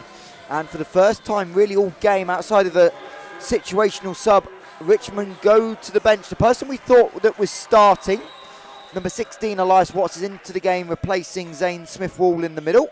And Watts comes on and bounces a ball. That's immediate impact if I've ever seen it right there. And Joel Petrie takes a headshot. Yeah. That's immediate impact on the game, and that ball immediately impacted the floor. That's also a shot. An immediate sub kill is a that when you haven't played in 2.5 sets. That also classifies as Shakuri goes big. Edwards does a really good job putting that upright. And the triple block, and 6 and 1 not talking to each other. Nope. And that's the second time we've seen that seam, and Who's getting benched for that one is the Great question. You've got to be crashing on the rolls here. It's Shakuri, so blame on the outside hitter. Orson Purves in the game. Yeah, I mean, to be fair, you can't take out one. Purves played 14 sets for Richmond last year, as that one off the head of Dexter Thomas, so I think it was off the head. Yeah. But either way, it's a Durham ball. Great dig by Purves straight off the bench. And Dobra not getting to that one as Dexter Thomas crushes the volleyball. And Durham are running away with set 3, 5-point lead. It's a great play, great transition dig. Excellent free ball work as well. This Durham team's definitely coming together here, but will it be too late, or do they still have life? Well, I will ask you a question about that ever so shortly. We'll let this point go as Margnavikas finds the floor. So, do you remember 12 months ago? Do you remember 12 months ago? Do I remember 12 months ago? Opening weekend, last game of the day, what happened? I remember it well. It was a very late evening and a very late return to Newcastle. Well, good news. We've got 2 hours to spare on the time scale. There you go. There you go. Well, that's our apologies. As it's been just as memorable. A lot of great matches so far today, and another one unfolding in front of us as Durham's now up comfortably with a 5-point lead. Will they hang on to it and force a fourth, or will Richmond re-spark this offense and finish it in 3? As Purves with the hand in the wrong direction, little bit too low for that, and he makes an error, and all of a sudden Richmond need to find a solution just to settle themselves down. It's the first time they've really been rattled in this match. As Dobra takes it with confidence, and Pearson still at O, puts his hand up. I think that was meant for the middle, but the problem was split the both. And one couldn't reach it, the other was reaching for it, and not a lot the outside hitter Margnavikas could do about it.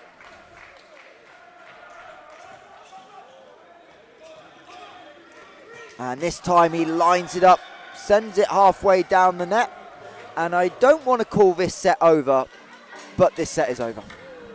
I can see it, but I mean, realistically, Richmond just needs to get back into their money rotation and get some service pressure on Durham.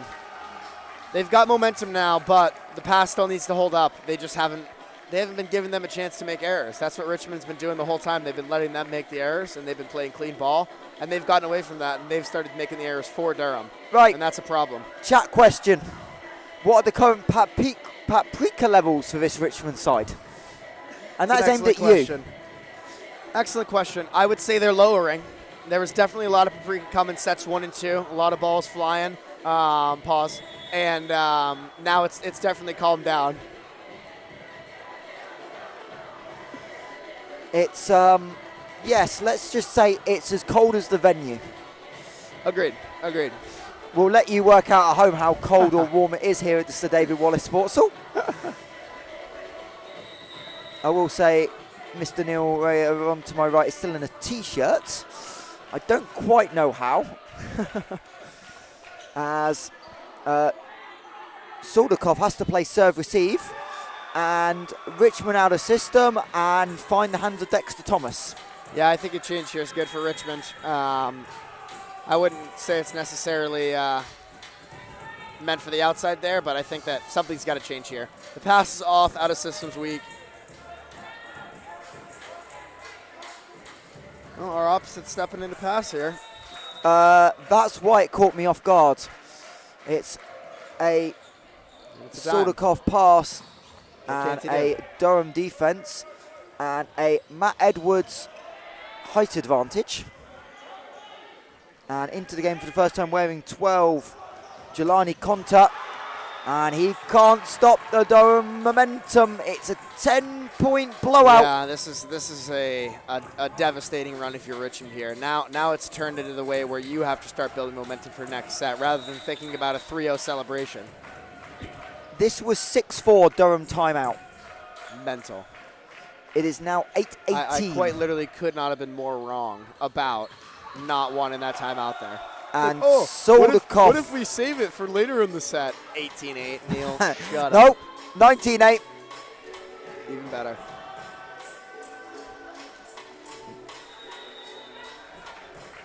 And it feels for the first time in a long time today, we know exactly where this set is going, as Soldakov finds a way to pass the ball. And Jelani Conte hasn't been watching the game, because a tip block into Dexter Thomas, the way Dexter Thomas is blocking in this set, is probably not the desired outcome. Set a change. Pearson Stiller with a break. Maturisk into set, and this is basically take 6 points off, boys. We'll see you in 5 minutes. Yeah, it's very true. This has gotten out of hand very fast. As the lefty finds the kill. Well, I'm assuming he's a lefty with that swing. That definitely, if not, he's not ambidextrous. a lefty, then that's insane. As Jelani Conte gets his first kill of the Super League season. As Albert Wang trying to get his passing unit to step up a little bit and be a little bit more aggressive, trying to take this ball at speed. Instead, he takes a back step. Doesn't find his setup, but Durham able to set up the block. And a big touch by Mons Blair. Cobras. Edwards plays for the touch, but I was going to say well played by Richmond, but the first touch was well played. Not quite. The next part of it was not played. No, this set has absolutely fallen off the rails for Richmond. They started off hot. It looked like this was going to be a clean 3-0 for them. Their offense was firing. The pass was good. The block was true. And it has absolutely fallen off the rails now. Look at this passing unit setup here. Forcing him to go to the line does. Wow. Picked up effectively, though. Soldakov points to his head and goes smart, because we have not seen many tips and rolls from him, and that time find the open seam, and his swing is definitely chilled. So just to find a couple of points, get that confidence going, all important. Yep. As Logan Clark heads out the gym for Mallory. And Joel Petrie finds the gap in between the block, and we've seen that Durham on that extended middle push really find some success.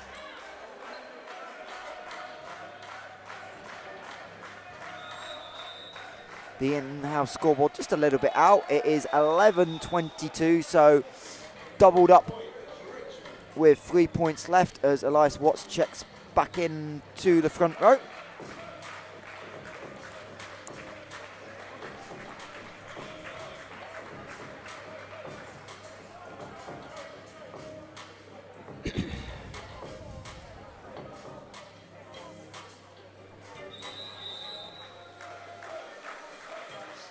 Let's see how that set closes down here. Nice little hybrid there. Passed pretty well by Edwards, though. Nice swing and cover. Pervs goes to the little tip. And Joel Petrie says, I'm not going to tip this one. I'm going to unleash.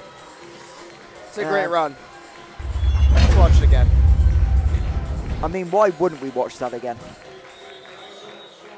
But it's interesting how wide these middles are really running for Durham. They're really trying to stretch his block out, and Richmond haven't really made an adjustment in the blocking scheme yet. No, not at all. As Pervs finds Petrie.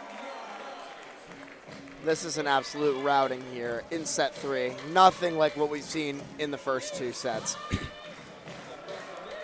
Richmond are going to need a huge bounce back if they want to take this match in 4. Yeah, there's a bit too much paprika there once again from Edwards. Good idea, though, looking for the corner. I mean, that's when you want to do it. You know, late in the set, you've got nothing to lose. Go for it. Chocolate snacks, why not? Why not? Well, we're going to have a break to talk in a minute, so. Very true. As Ooh, make it, we're going to have a break to talk now as Soldakov goes for the hammer, 12 set points down. I suppose the one time you don't mind committing a serving error is when the set is truly done and dusted. Neil, I'll let you have that chocolate bar. I'll take some stats and then we'll switch around as Durham take the set 25-12, the quickest set of the weekend. We'll have a look at the total scorers as Matthew Edwards leads the scorers, 13 points on the scoreboard for the UCLA player. 9 kills, 3 blocks and an ace. And one of 4 players into double digits now. Shakuri and Suldakov for Richmond, 11 points apiece. 11 kills for Shakuri, 9 for Suldakov. And for Durham, Montplair into double digits, 10 points, 8 kills. And Dexter Thomas, 8 points, 4 blocks, 4 kills. But the majority of that coming in set number 3 for the Durham middle, who's really warmed up into the game. And Richmond are just going to have to park that set, having taken the first 25-20, the second 25-13, and that one over in a flash. Reminder, those of you just joining us, Essex Rebels and Nottingham lead the Dynamic Men's Super League, having won 3-0 and 3-1 respectively against Leeds Gorse for the Rebels and London Giants, the league champions, taking the 3-1 out about an hour and a half ago. And the other game, I thought I'd get it through before we put the headset on, but unfortunately you might have to hear me say the score. Sorry, Mallory 3, Newcastle 2 in an absolute thriller. 16-14, set 5 for the Eagles. Newcastle do take a point up back north, and I'm sure a lot of positives from that, despite not closing it out for Neil Ray and the Newcastle Knights. But the women might have a chance to revenge that defeat. They will play Mallory at 3:30 tomorrow here. Full belief. First match back in the Super League for the year. Everybody is just raring to go. Can't wait to watch. Can't wait to commentate it. It's going to be an unbelievable match. I'm very excited. It's going to be great, you know, because coming into the league, obviously up from Div 1 and up from the Div below before that, it's going to be interesting to make a statement against, obviously, the defending champions and a very dominant force in the Super League. But will the changes in personnel within Mallory, will it cause problems? Will it be the same core that we've come to know over the last season to be the most dominant team in the league? Will we see a lot of new players on the Newcastle Knights team as well? Be very interesting to watch. I think it's going to be a dynamic match with a lot of great players, a lot of new faces, and a lot of ones we already love. Let's get into set 4 now. How about it? Nice flow down the line. We'll talk lineups in a second, but first of all, we need to talk that Richmond point, because Dexter Thomas, paprika levels have gone through the roof. Oh, yeah. He is warm. Getting on spicy warm. Yeah, the middles are running hot right now for Durham, and realistically, it's all about the pass. If the pass can stay like this, then there's going to be a legit chance. That is inside the court. That's going to be an ace for Dexter Thomas. Yeehaw for the Texas native. As Premec Jessica asking for some energy from his side. They went back to this team that started set 1 and set 2. So Stiller back as Seda, Dobra as Libro. Magavinas with the pass. Suldakov with the swing, and that ball took a sharp cut angle. However, didn't find the sideline. So Suldakov with the point. He's joined by Shakuri and Ionis through the middle. And it'll be the Lithuanian Magnavikas back on the service line. He's creeping up 8 points, all from kills for the Lithuanian. And Richmond will have a free ball to try and tie us up early in set 2 as Gionis, blocked by Petrie, gets the head tap. Yeah. I mean, Durham's trusting their block right now. Those off the net, out of system, weird ones. Nobody's swinging. Nobody's trying anything crazy. Nobody's stepping outside their skill. They're just putting over free balls, and they're saying, hit around our block if you dare. And right now, Richmond's hitting directly into it. They have got to keep spreading this rock. As Shakuri gets a swing, but the rock is spreading, and that's the blocking rock. Yeah. Doesn't matter. It's clamped up on the outside. Hands pressed. That's all you need. Oh, poor miscommunication here. Can I call that a screen? You could. Early timeout from Richmond as well. Screening your own player isn't good. I would say it's very counterproductive. It's a bold move, Cotton. Let's see how it works out for him. It works out in the fame of 5-1 deficit and a timeout, and maybe, just maybe, set 5, anybody? We've got problems here on the Richmond side. We've totally gone away from what was working earlier. The offense has become stagnant, and the cover is totally gone. The block is working right now for Durham, and the cover is nowhere to be found. That is going to be a serious problem throughout this set. They have got to get some momentum here to throw together a run. if we go up to the 10s right now, down 5, it's going to be a serious problem with how these Durham middles are running. Anyone from New York in the building? DJ's trying to cheer you up. They're out here somewhere. Still a lovely back set. Sudakov against Edwards, wins the point. That's antenna out, whatever you want. It's Sudakov with the kill. Very tight window, but he finds it perfectly off the hand directly into the antenna. Easy kill there. You can see the Durham block already moving towards the opposite, which is going to be a problem here if they're going to start keying on him. Some of these other Richmond players are going to have to get involved in this game. Edwards calls for it. Lovely long pass out to system. Coming on the Durham side. Albert Wang on the cover, but Durham can't do a lot with it. And Magnovika scan that ball in front of Montpellier in the 6. And a couple in a row, and a couple of much needed ones in a row for Richmond. It's a great run there on the neck. I mean, that's not something you expect them to run, especially because the pipe has been very absent from this Richmond offense there. It's a great run, finds the gap in the block. Edwards passing much better here now. Ooh. Excellent dig. And that's going to be a net touch on the Durham opposite. And that's a cheap There goes one. the 1-5 lead. Only a 1-point deficit now. Richmond's got some life. And Middles absolutely love the one-handed offhand dig. They sure do. And Gionis wins the point with it as Cobras pulled way off the net. That's going to be tight, but Edwards has the reach. Shakuri out of system. Sudakov and Edwards. And they're going to call the point. I think Edwards legitimately swung at that. And it was becomes a blocking action, which is legal. I think that's what the call is. And if so, I agree with it. Because you can't play the ball on the wrong side of the net. The only thing you can do is turn and block. Yeah, no, I mean, there's really no other option there. I think he was looking for a net violation, which he's been doing a lot this match here. I think he's not been very successful so far with his challenges. As Durham again running long middle ball. This time more central because the set was out wide for Cobras. But right now, that's the dominant thing for this Durham offense. Bread and butter. And that's going to be on team scouting reports. Mm-hmm.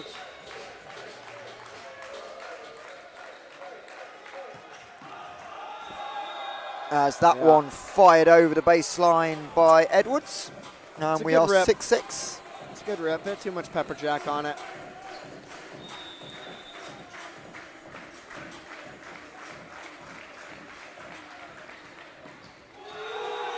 As that one finds the corner. And I will say someone has agreed your timeout call for Durham was a little bit incorrect in the chat. Well spotted there, Nicholas Everett. Do you have any other volleyball insights for us? We would love to hear them. And I agree with Sam Zorski.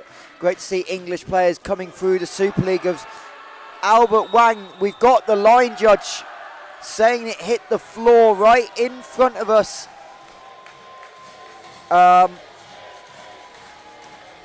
That's what we call momentum. Yeah, I would say it's a tough rounding call. home. Just don't get thrown out because you've gone too early.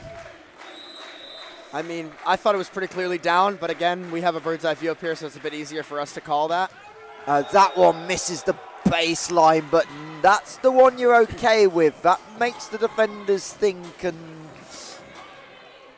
you will survive.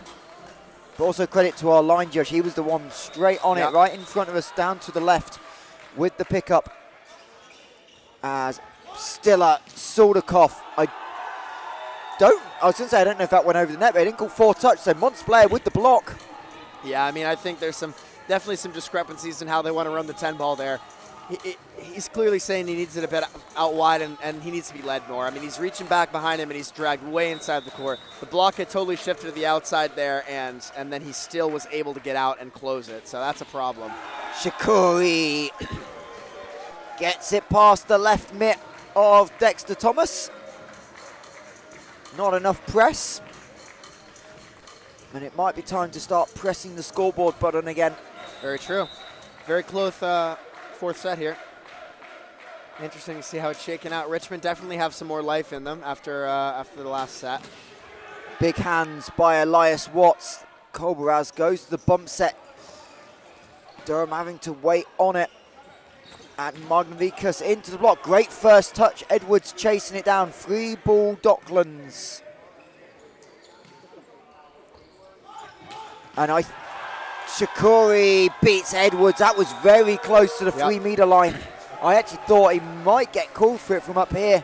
It did look close, but I mean, it's an excellent run there. The middle's totally commit, and he's got a free net. That's exactly what you want out of the pipe there, especially in transition on a free ball. That's perfect. Richmond have got to keep their foot on the pedal with that pipe, and especially getting the 10 ball back active. As Thomas can't find the kill. A couple of Durham players were already celebrating, and that one has all got wrong by Montplaisir. And it's a 3-point Richmond lead, and Ross Enfield needs to change the momentum. It's a big shift there, 5-1, now it's 11-8. And this game has seen runs both ways. You're not going to count Durham out yet. This group learning effective third game of the season for most of these teams. Having got a couple of Bucks games under their belt, but you can see Ross Enfield taking a lot longer compared to he was in set one, and that kind of has transpired. This game just slipping away, and Ross Enfield having more and more things he wants to try and find solutions for, make tweaks. Absolutely. I think it's going to be very interesting how the rest of the set kind of lays out here. I think it's all going to be dependent on the pass. If Durham's pass can stay hot and the middles keep running, then we're going to 5 for sure. But just as I've said that, an ace comes through now and the lead stretched to 4. So we might be in trouble here if this Durham pass can't get back on its 2 feet. As Albert Wang with a very odd service position until right before the ball came in. He was standing completely sideways, and another sideways swing, but that one on the cross court.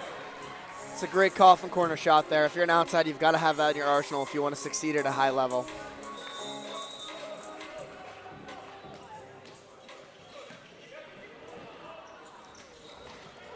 Good dig. Montplaisir into the triple. Durham recycling, but give up the ball. Early call by the Richmond captain. Soldikoff with a miss hit. Over the net though. And Montplaisir with a little touch over the triple block. It's nice finesse. Little fillet there. Little fillet. Put a little English on it.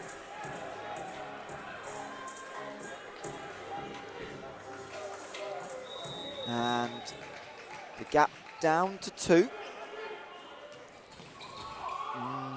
Nearly 1. That's going to be a tough ball for Soldikoff to put much on it. They're forcing it. And Joe Colbert haven't seen that much out of the young setter. That time going with the over on 2 in the front row. And now it's Richmond's turn to call for the towel.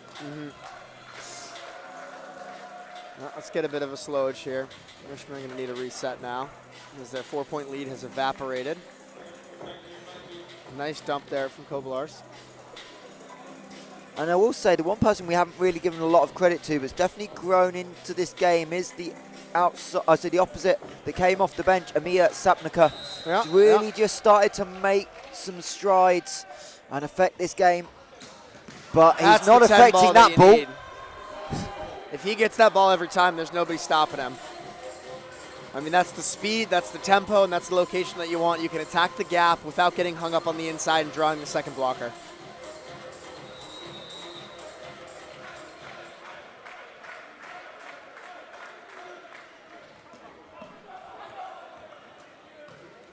Great set.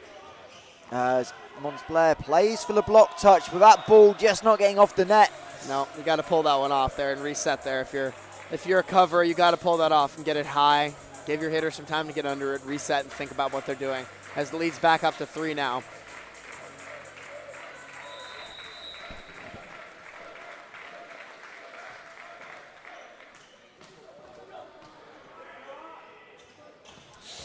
As that one finds the back line. Wow. No arguments from the Richmond subs or the coaching staff. That's normally a giveaway. I thought that one was just out, but it's a good run there. You know, it doesn't have to look pretty. That's where you make your money, those little weird in-between balls, especially center middle off the net. You've got to keep the middle blocker honest there. I will say, though, impact or not, they do need to get the opposite going here if they're going to spread this offense more, especially when he's front court, or they're going to get blockers over. And Surdakov has to come way inside and meets the block of Edwards and Thomas. It's Edwards with the stuff, but again, the narrow angle really cutting down options, and that's easy as you like for those two. Yeah. I mean, it's a great swing, but it's one of those things where you're drawing that far inside and there's that much time for the block to assemble, it's going to be trouble. And if you're hitting that hard, it's going to go straight down. Durham going to give up the free ball. Edwards tries to go deep corner. Dobra scrambling out of complete system.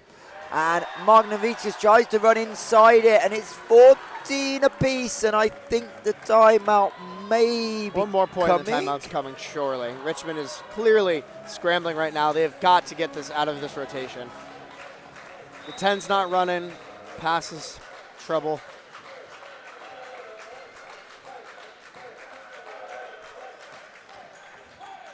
Much better first ball. Shakuri off the pipe. Albert Wang with a huge touch. He's going to have to do well to get it over. Get there. And that one was just short, but you know what? It was also probably drifting wide, but that's an almost impossible chase down. Like, you're just hoping at that point. Yeah, you've got to get some merit under that. Reminder, we are back here tomorrow morning, 10:55 for an 11:30 first serve. There's the Durham Palatinates women in action. But they won't want to leave this gym anytime in a hurry, because if they do, that means their team have fallen 3-1. They want magic number 5. Yep. They're really looking to get a point here. And I think if you're Richmond as well, you've got to be hoping to take the 3. You started off so hot, 2-0, offense is running. You've got to be looking to get 3 points out of this match right now. As McLeaven back into the game as a serving sub. It's the third time we've seen him in action. And Surdakov gets one from the left side, and maybe that's the change. Do you just switch him over? He's struggled a little bit on the right. You're going against Koblars, you're going against Edwards. I think that's one of those things where you've just got to make that switch, and at least when you're serving. But this is interesting. You can do it more on serve now with the new rules, right? You could really line him up in that outside but I suppose position. for the blocking presence, it does make sense. As Dobra on the dig. Shakuri swings the cut shot, pushes it wide. And Abdimamet Shakuri really struggling to find his rhythm, having come out of the game in that third set.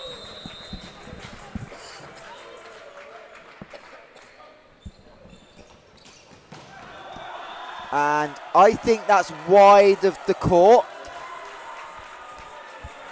Begging for a touch, Richmond is. They're not going to be getting it. Captain at the nets. I didn't have a look at the line judge below me. They're just checking. The head coach. Wow. Overrule. Decision changed. Who's made that choice? I This think is a the crucial second point. Because he's mic'd up, I think it's the second referee. It is.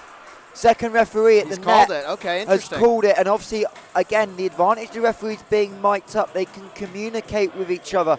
So that whole time there was the conversation between Gianni Sutton and Dominic Biagio about what was going on, and Gianni Sutton said he saw the touch by Edwards. It's interesting. Could be a crucial point in this game, especially late trading here. As Giannis goes cross court. Petrie this time, Elias Watt stays with it a lot better. Over pass. Surdakov just plays for the recycle, trying to get a set, but he's now got a triple block. And somehow Edwards puts an aggressive swing on it. Still a one-handed back set, but Shakuri is stuffed. Sapnika with the rejection. Great play from Richmond there, but just an exquisite press there on the outside.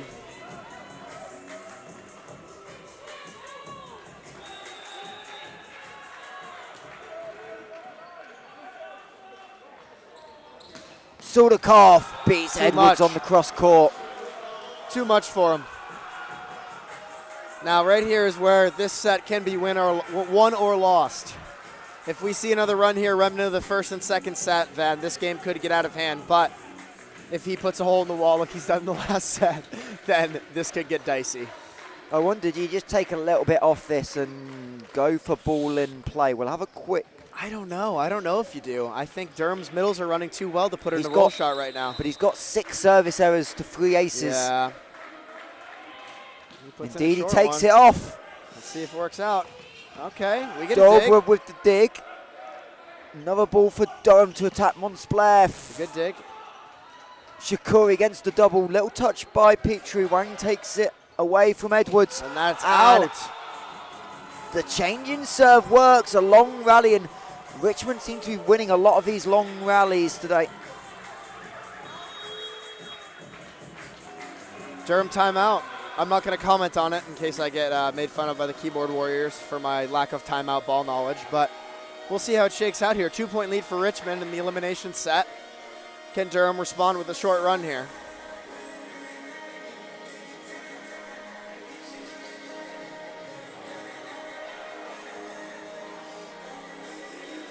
So, Durham, find a way to win a couple in a row.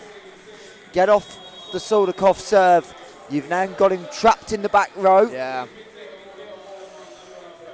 You have to. You have to. You've got to get him off the service line, and then you got to hope that that 10-ball connection is still lacking like it was last set. Because if that gets going, then you're going to have a serious problem like you've had the whole match. Goes for a float serve. Again, ball in play. Make Durham earn points, and they earn that one with Petrie. A little bit unorthodox, but work nonetheless.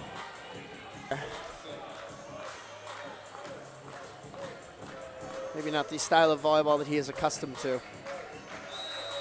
So it's a 1-point gap as Shakuri gets caught up on it.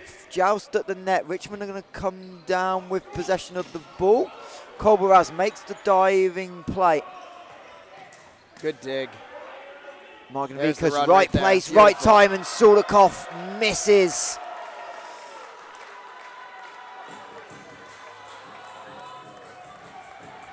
Error number 11 on the day. Does have 18 kills though, so you know. That's when you have that type of volume, you're expected to make some more errors. That's not going to do it there. Shakuri gets caught up, and Durham have the lead. It's a tough pass there from Shukri. And Richmond are going to use that timeout.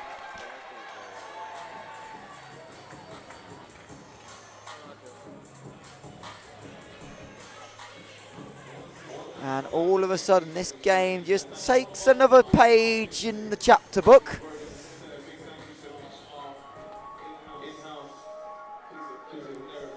And Richmond now time to talk it over. I think that is the last time out of the set. I think that's 2 each. I don't know. I think Durham might still have one. No, never mind. No, I think that's both, actually. Yeah, I mean, this set's been up and down the whole time.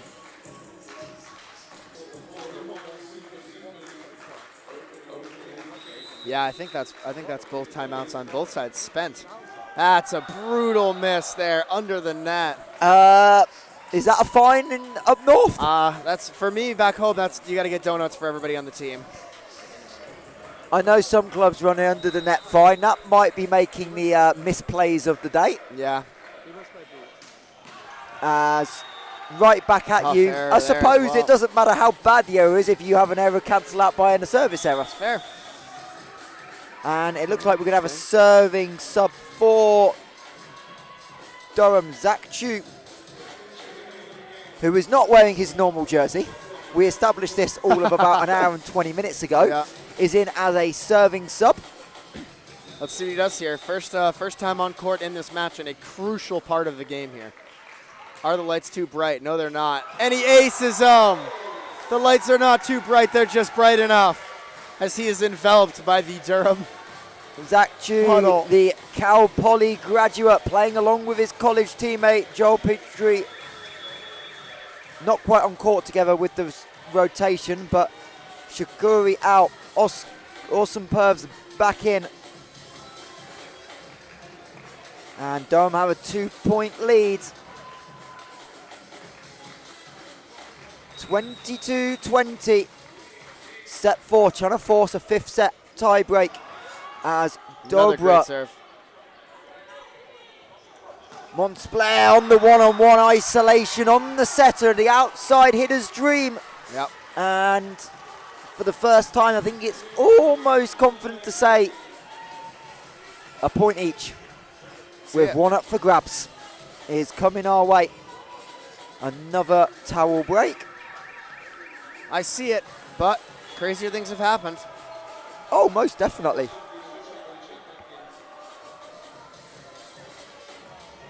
I'm sure I saw something over the summer where a team was 17-24 down and won the set. Whew. To be fair, our Bucks match against Durham last year at home, we were down 23-17. Come back, 3-0 sweep. What a match that was. Sorry to all the Durham fans out there watching. That's a block. That is absolutely a block. That is a block that's going to make some highlight reels, and that is a block I need to see again. Because I enjoy things like inflicting pain on hitters. And it's a great press painful there. experience. He's taking the exact right spot. He's looking for that 5-6 seam, and he just takes it away there.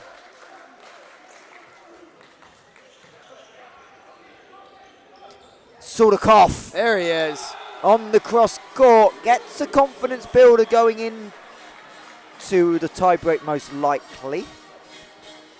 Let's see here. Can they survive 3 match points with the middle and the back court? Set points. Set points. Good call. Big difference. Big difference. Especially for Durham here. You've got to be stoked about potentially pushing this to 5 after starting off so weak. Middle serving. Middle Big blocking. block. Only 2 more. 1 down. And no timeout left. If you win another point, Durham don't have a solution outside of a sub. Which is where it gets really, really fascinating, really, really quickly. As after winning 1 point on serve, now you go to your serving sub. More of a defensive specialist. I understand the idea behind it, especially in a free ball situation. If you want to run pipe and 10 ball, you want someone else to take that ball that's not a middle, ideally. Yeah, setter in the back row, setter in the front row. Great serve as well. Montspler for the tie break, That cannot be finds how it you lose that set. as Magnavikas can't get there. And we're not ready to go home just yet. No dinner either, which is probably the more disappointing thing. But as we had last year, we go the distance. Yeah, we do.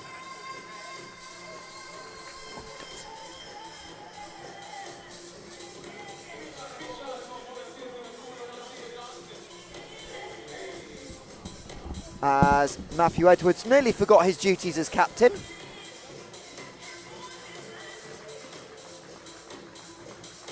And we're going to try and work it out from the balcony. Richmond win the toss. No idea who's serving.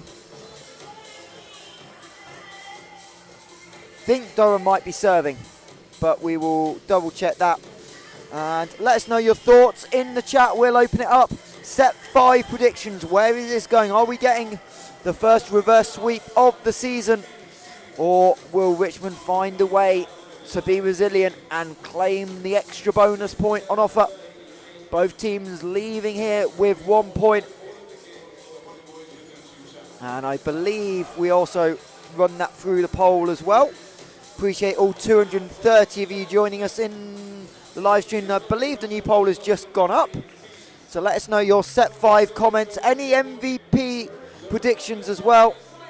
Who's impressed on this opening weekend of Dynamic Men's Super League action?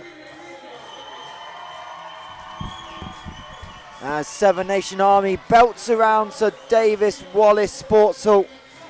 Richmond will get the first pass. Durham are serving as we have a look inside the Durham huddle. Great job by our camera team right there to have a look inside. And the Durham women's team and fans. Reverse sweep prediction from Evan Warwick. These are always so tough when you're 2-0 up. Oh, yeah. I mean, it's one of those things where you get put in a situation that you have no momentum. I mean, Durham have all the momentum right now, and it's one of those things where you have got to stay tough. If you're Richmond here, you've got to try to survive and get the 2 points over the 1. It may not seem as big now, but towards the end of the season, it could be absolutely crucial. We don't want to go home. Does that fit into the Seven Nation Army song? We can find a way. Maybe just not sure. after. I think it might be a bit of a stretch. Oh, what are we? 10 hours of broadcasting here to open up the season. Sudakov 24 points, Shukri 16, Edwards 15, Montspler 15, Petrie 12, Thomas 11, 6 in double digits, Marganigas just behind Crazy. on 9. It's been a thriller. Sudakov 19 kills, 5 hitting errors, 6 serving errors. Also 2 blocks, 3 aces for the big hitter. And he doesn't look like he's going to serve early in this set. He's in the back row position, hiding in position 6, so it's going to take a long time for him to get on serve. As Montspler gets us underway, and that ball gets a touch off the block. And that's the first point of the tie break to Richmond Docklands. Yep. It's a good play there. You've got to get some other hitters hot here. You can't just rely on the big guy for this entire set, especially if they're sending 2-3 blockers over there. You have got to get the rest of this offense moving.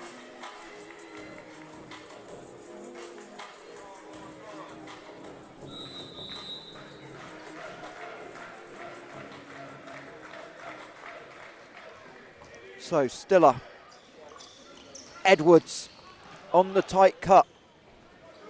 Soldakov goes with the tip, well read by Koblas, but out of system as the setter played it. And that one is blocked by Soldakov. And miscommunication on the Durham weak side. And these are so costly in the race to 15. Yeah, you can't make those type of mistakes and expect to win a 5th set. As Koblas had no choice but to put it over, not once but twice. And Soldakov can't make the second dig.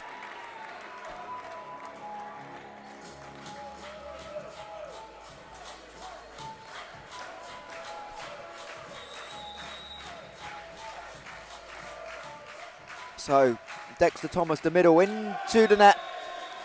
It's a tough miss there. You got to try to minimize your errors here in the 5th set if you want to come out with the 2 over the 1 there. Especially on the float servers, when you got big rippers, you're down 1-3, they have to slow their serves down, which is not good. As a big block flyers up, and the Richmond superstar doing it all in set number 5, and Ross Enfield immediately says no more. 1-4, got to talk it over.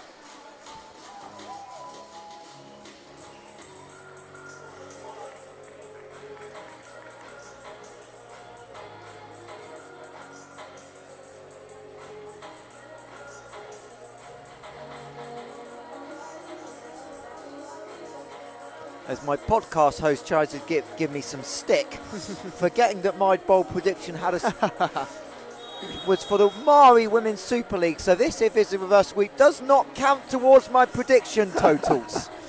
That's why you have very important wording, people. If this happens tomorrow, I would be maybe in trouble. My bold prediction there was 1 reverse sweep in the entire women's season. Crazy. So if we have that on opening weekend, we're in trouble. Kobras tries to go again early. Soldakov, great tip by Petrie. Soldakov, I think, got a head on that. That was deliberate. Off the dome. Tried to header it up. Hilleborg's got to be a little smarter there about that dump. You can't do it directly to the libero's platform. If anything, you got to put it right in the swimming pool, or at least try it when there's a middle backcourt. That's not what we're looking for there, especially with such big headers. As block out forced by Shukri, and Elias Watts, who's come in later in this game, replacing Zane Smith-Wall. Into the middle as an early call of out Albert Wang left it. Monsblair was backing up just in case it dipped late. It's a tough miss.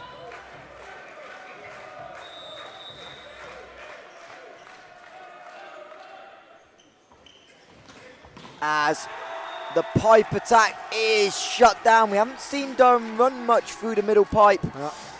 And nice change idea, but problem is you need to execute it. Yeah, And I think Edwards you gotta goes stick with super what's working. quick on that whistle. And Richmond weren't timed up and ready to go. I wonder if Edwards does it again. Does he try and keep this tempo going? I think you've got to set 4 balls in a row to the opposite here. I think realistically, your other hitters are not Whistle, producing serve. right now. Edwards just getting the ball in play, keep trying to find this momentum stiller. This is where it goes, and that's shut You've down gotta by cover, Joel though. Petrie. Can't just leave him out to dry like that. It's a great block. They all knew where it was going. Way too high on the tempo there, and then no coverage. That is not going to win you a 5th set. You have got to spread it out here, and you've got to cover. As that one misses the line by Watts, and that's Was going to that have out? to be a timeout. Wow, I thought that was in. What a swing. Big momentum shift here. We got a timeout. And it's interesting. It was something that we talked about a little bit on the podcast with the new rules. The quick toss float is a little bit more powerful than it used to be, just because obviously everyone's trying to move position slightly as soon as the ball's released. If you can just get in and out, especially going quick after the whistle, like keeps the tempo in the game, makes it a little bit difficult for the defense. And we saw a lot of that in the World Champs on the men's side as well. Teams trying to bring that into style a little bit more. Yeah. No, I think it's for the best. I think changes like that just progress the league and they make the level higher, and it adds new elements that I think are fun for fans and fun for players.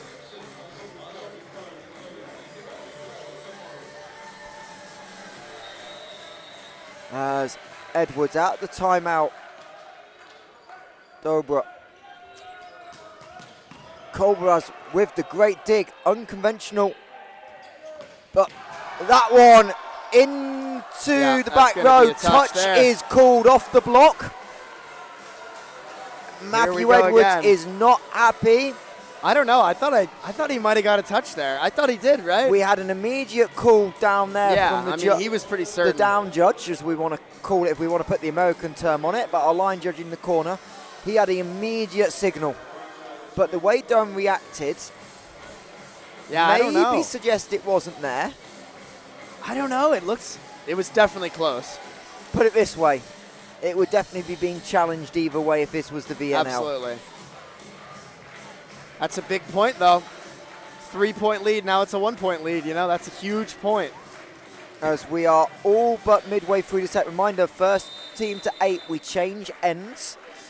So we're either changing ends in 1 point or 2 points time. As Colbrath's right on the net. We're changing now because Joel Petrie hammers that one home on the angle. And we will change ends at 8-6 Palatinates. That's a swing right there. And again, Durham have found success. They've set the middles up. Yep. And Dexter Thomas, Joel Petrie have come through in a big way down the stretch. Absolutely.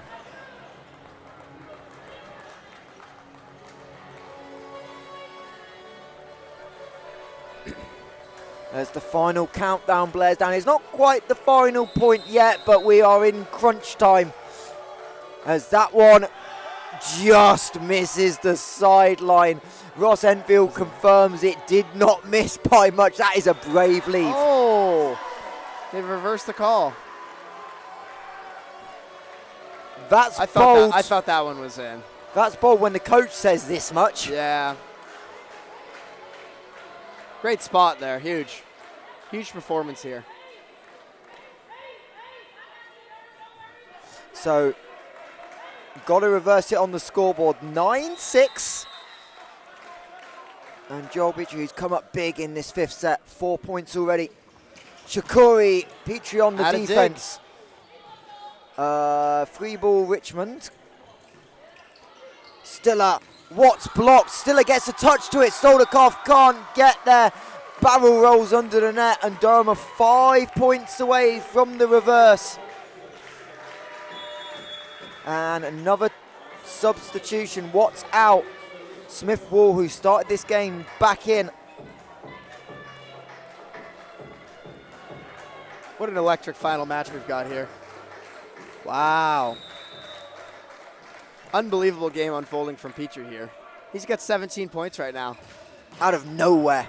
Suldakov into the net, takes the sting out of it. Durham, lovely high second ball. And Montpellier will want that one back. Doesn't make the defense work. That's what they have not been doing. They haven't been taking swings on those off intermediate system passes there and sets. They've been putting them over and they've been letting their block defense work. And that's exactly what's been really getting them back into this match here. So I don't think that was the right decision there. I like the aggression though. And that is not the right decision there either. That's a tough miss there. Trailing, trying to get some momentum back. Serving sub Ju back into the lineup for Stepnico's done a really good job in that opposite position. I mean, rattle off like 4 straight points and 1 on the set, basically. What more can you ask for from a service sub? And in fact, Durham and Richmond are going to use their last timeout. You are 4 points away from defeat. Got to find 8 points. Let's see how they bounce back.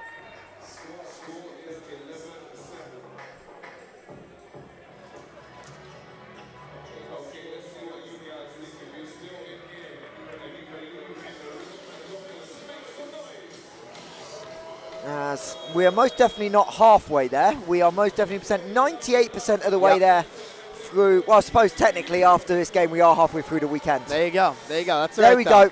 Finish lines in sight, lads. Just got to push through. As the Durham women's team there on the screen, having some fun. A couple of our referees as well as we're out of the timeout. Another excellent float serve. That one's handled beautifully, though. Smith Wall finds Nice a way to run corner. around it and turn it from inside to out. Lovely piece of hitting by Zane Smith Wall. Yeah. Let's see what he's got here from the service line. He's been sitting for, what, 1.5 sets, 2 sets? He started off well, but then was subbed, and his replacement was hitting phenomenally. So see what he's got here from the service line. That's going to do well there. It's a great Smith touch. Wall gets a touch, but the touch doesn't go anywhere. And they're always the agonising ones. You've got a good touch on it, as you said, but the problem is the good touch needs to just needs move. to go somewhere. Preferably not on the top of your own head, as that nearly headed. So Montpellier.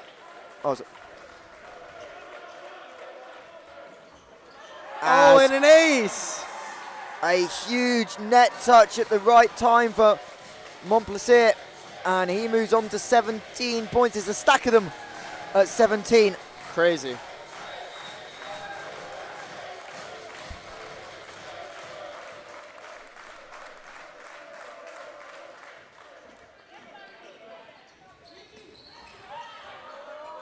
Nice push high outside, 3 hands up, it's still live.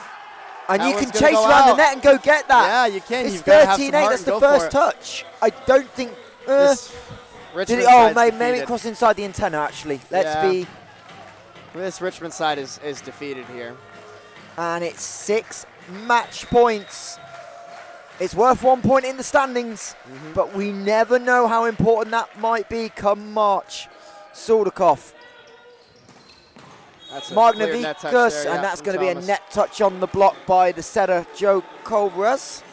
And it is Pearson still up.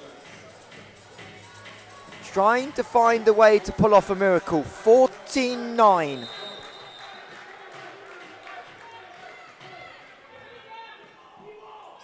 B-ball is the call.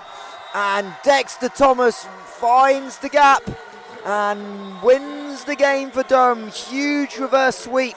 Yep. For Durham to close out this day as That's we've just excellent crashed mental. 9 o'clock. Well, we've made it. That's great mental toughness from Durham there. I mean, it's very difficult to go down 2-0 and to find the resilience within yourself to come back and win. Excellent performances, them. I mean, all of it was the pass. The pass was off the first 2 sets. They couldn't run anything. They relied on their big guys hitting over them, and once the pass got in, those middles got in, it was history. Indeed, and that wraps up a excellent opening day for the DYNAMIK Men's Super League. Wins for the Essex Rebels, Mallory Eagles, University of Nottingham, and now in dramatic circumstances, the Durham Palatinates find a way to put a 2 on the scoreboard and reverse sweep.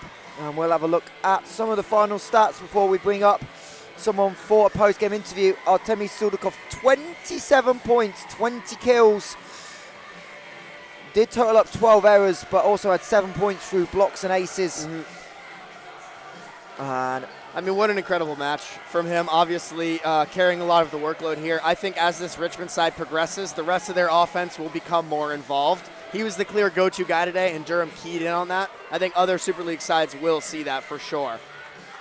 And then, yeah, we've got a great celebration going on the court now. We're going to get a little team huddle going there after a great reverse sweep. Indeed, and Shukri for Richmond, 17 points, 16 coming by kills, 1 ace as well.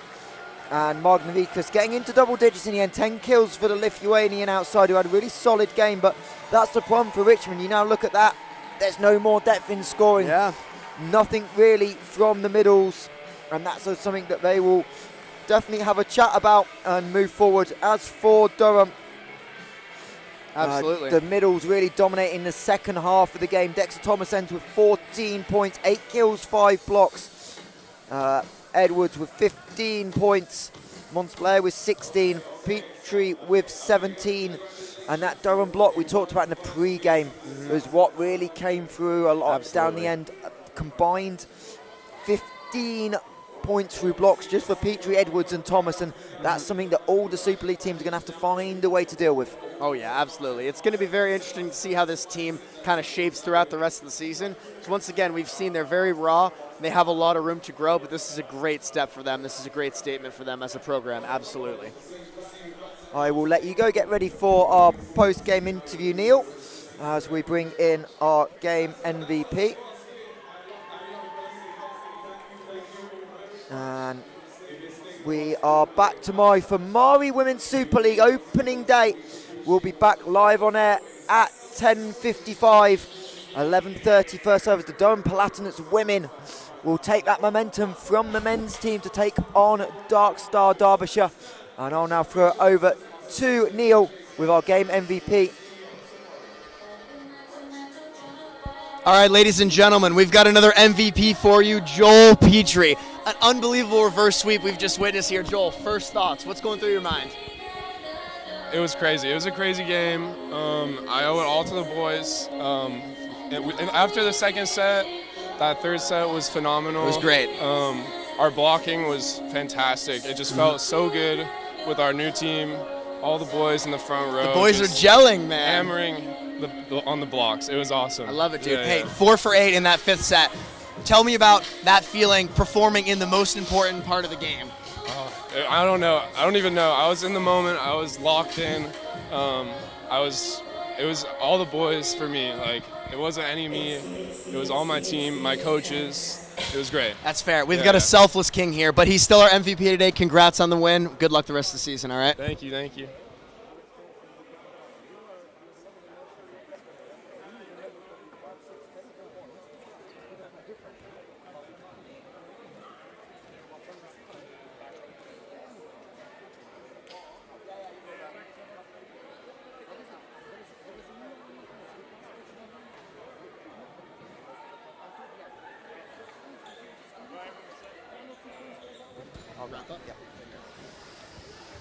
And welcome back inside the Sir David Wallace Sports Hall. Neil, what a day of volleyball. Intrigue, action, controversy. We've had it all here today. I've loved every second. Obviously, another 4 games tomorrow, but really credit to Durham. That's a big win to kind of wrap up the day. Dead and buried at 2-0. Oh, yeah. And just that momentum flip is really going to set that platform for the season. But Yeah. that's what we're expecting from this Super League, right? Swings, peaks, lows. And it's Absolutely. now about how you respond either next week and the week after. And that's what we're going to see all season long.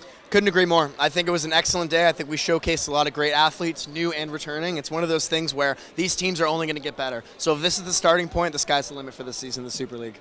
Indeed, and that will wrap it here from day one, Dynamic Men's Super League. We are back tomorrow morning, Mari Women's Super League underway, as Joel Petrie gets some MVP love from his teammates down on the court. But for myself, Mike Hanson-Morris, Neil Rain, the entire commentary team and staff here at Volleyball England, we will see you tomorrow. But that was day one of the Dynamic Men's Super League.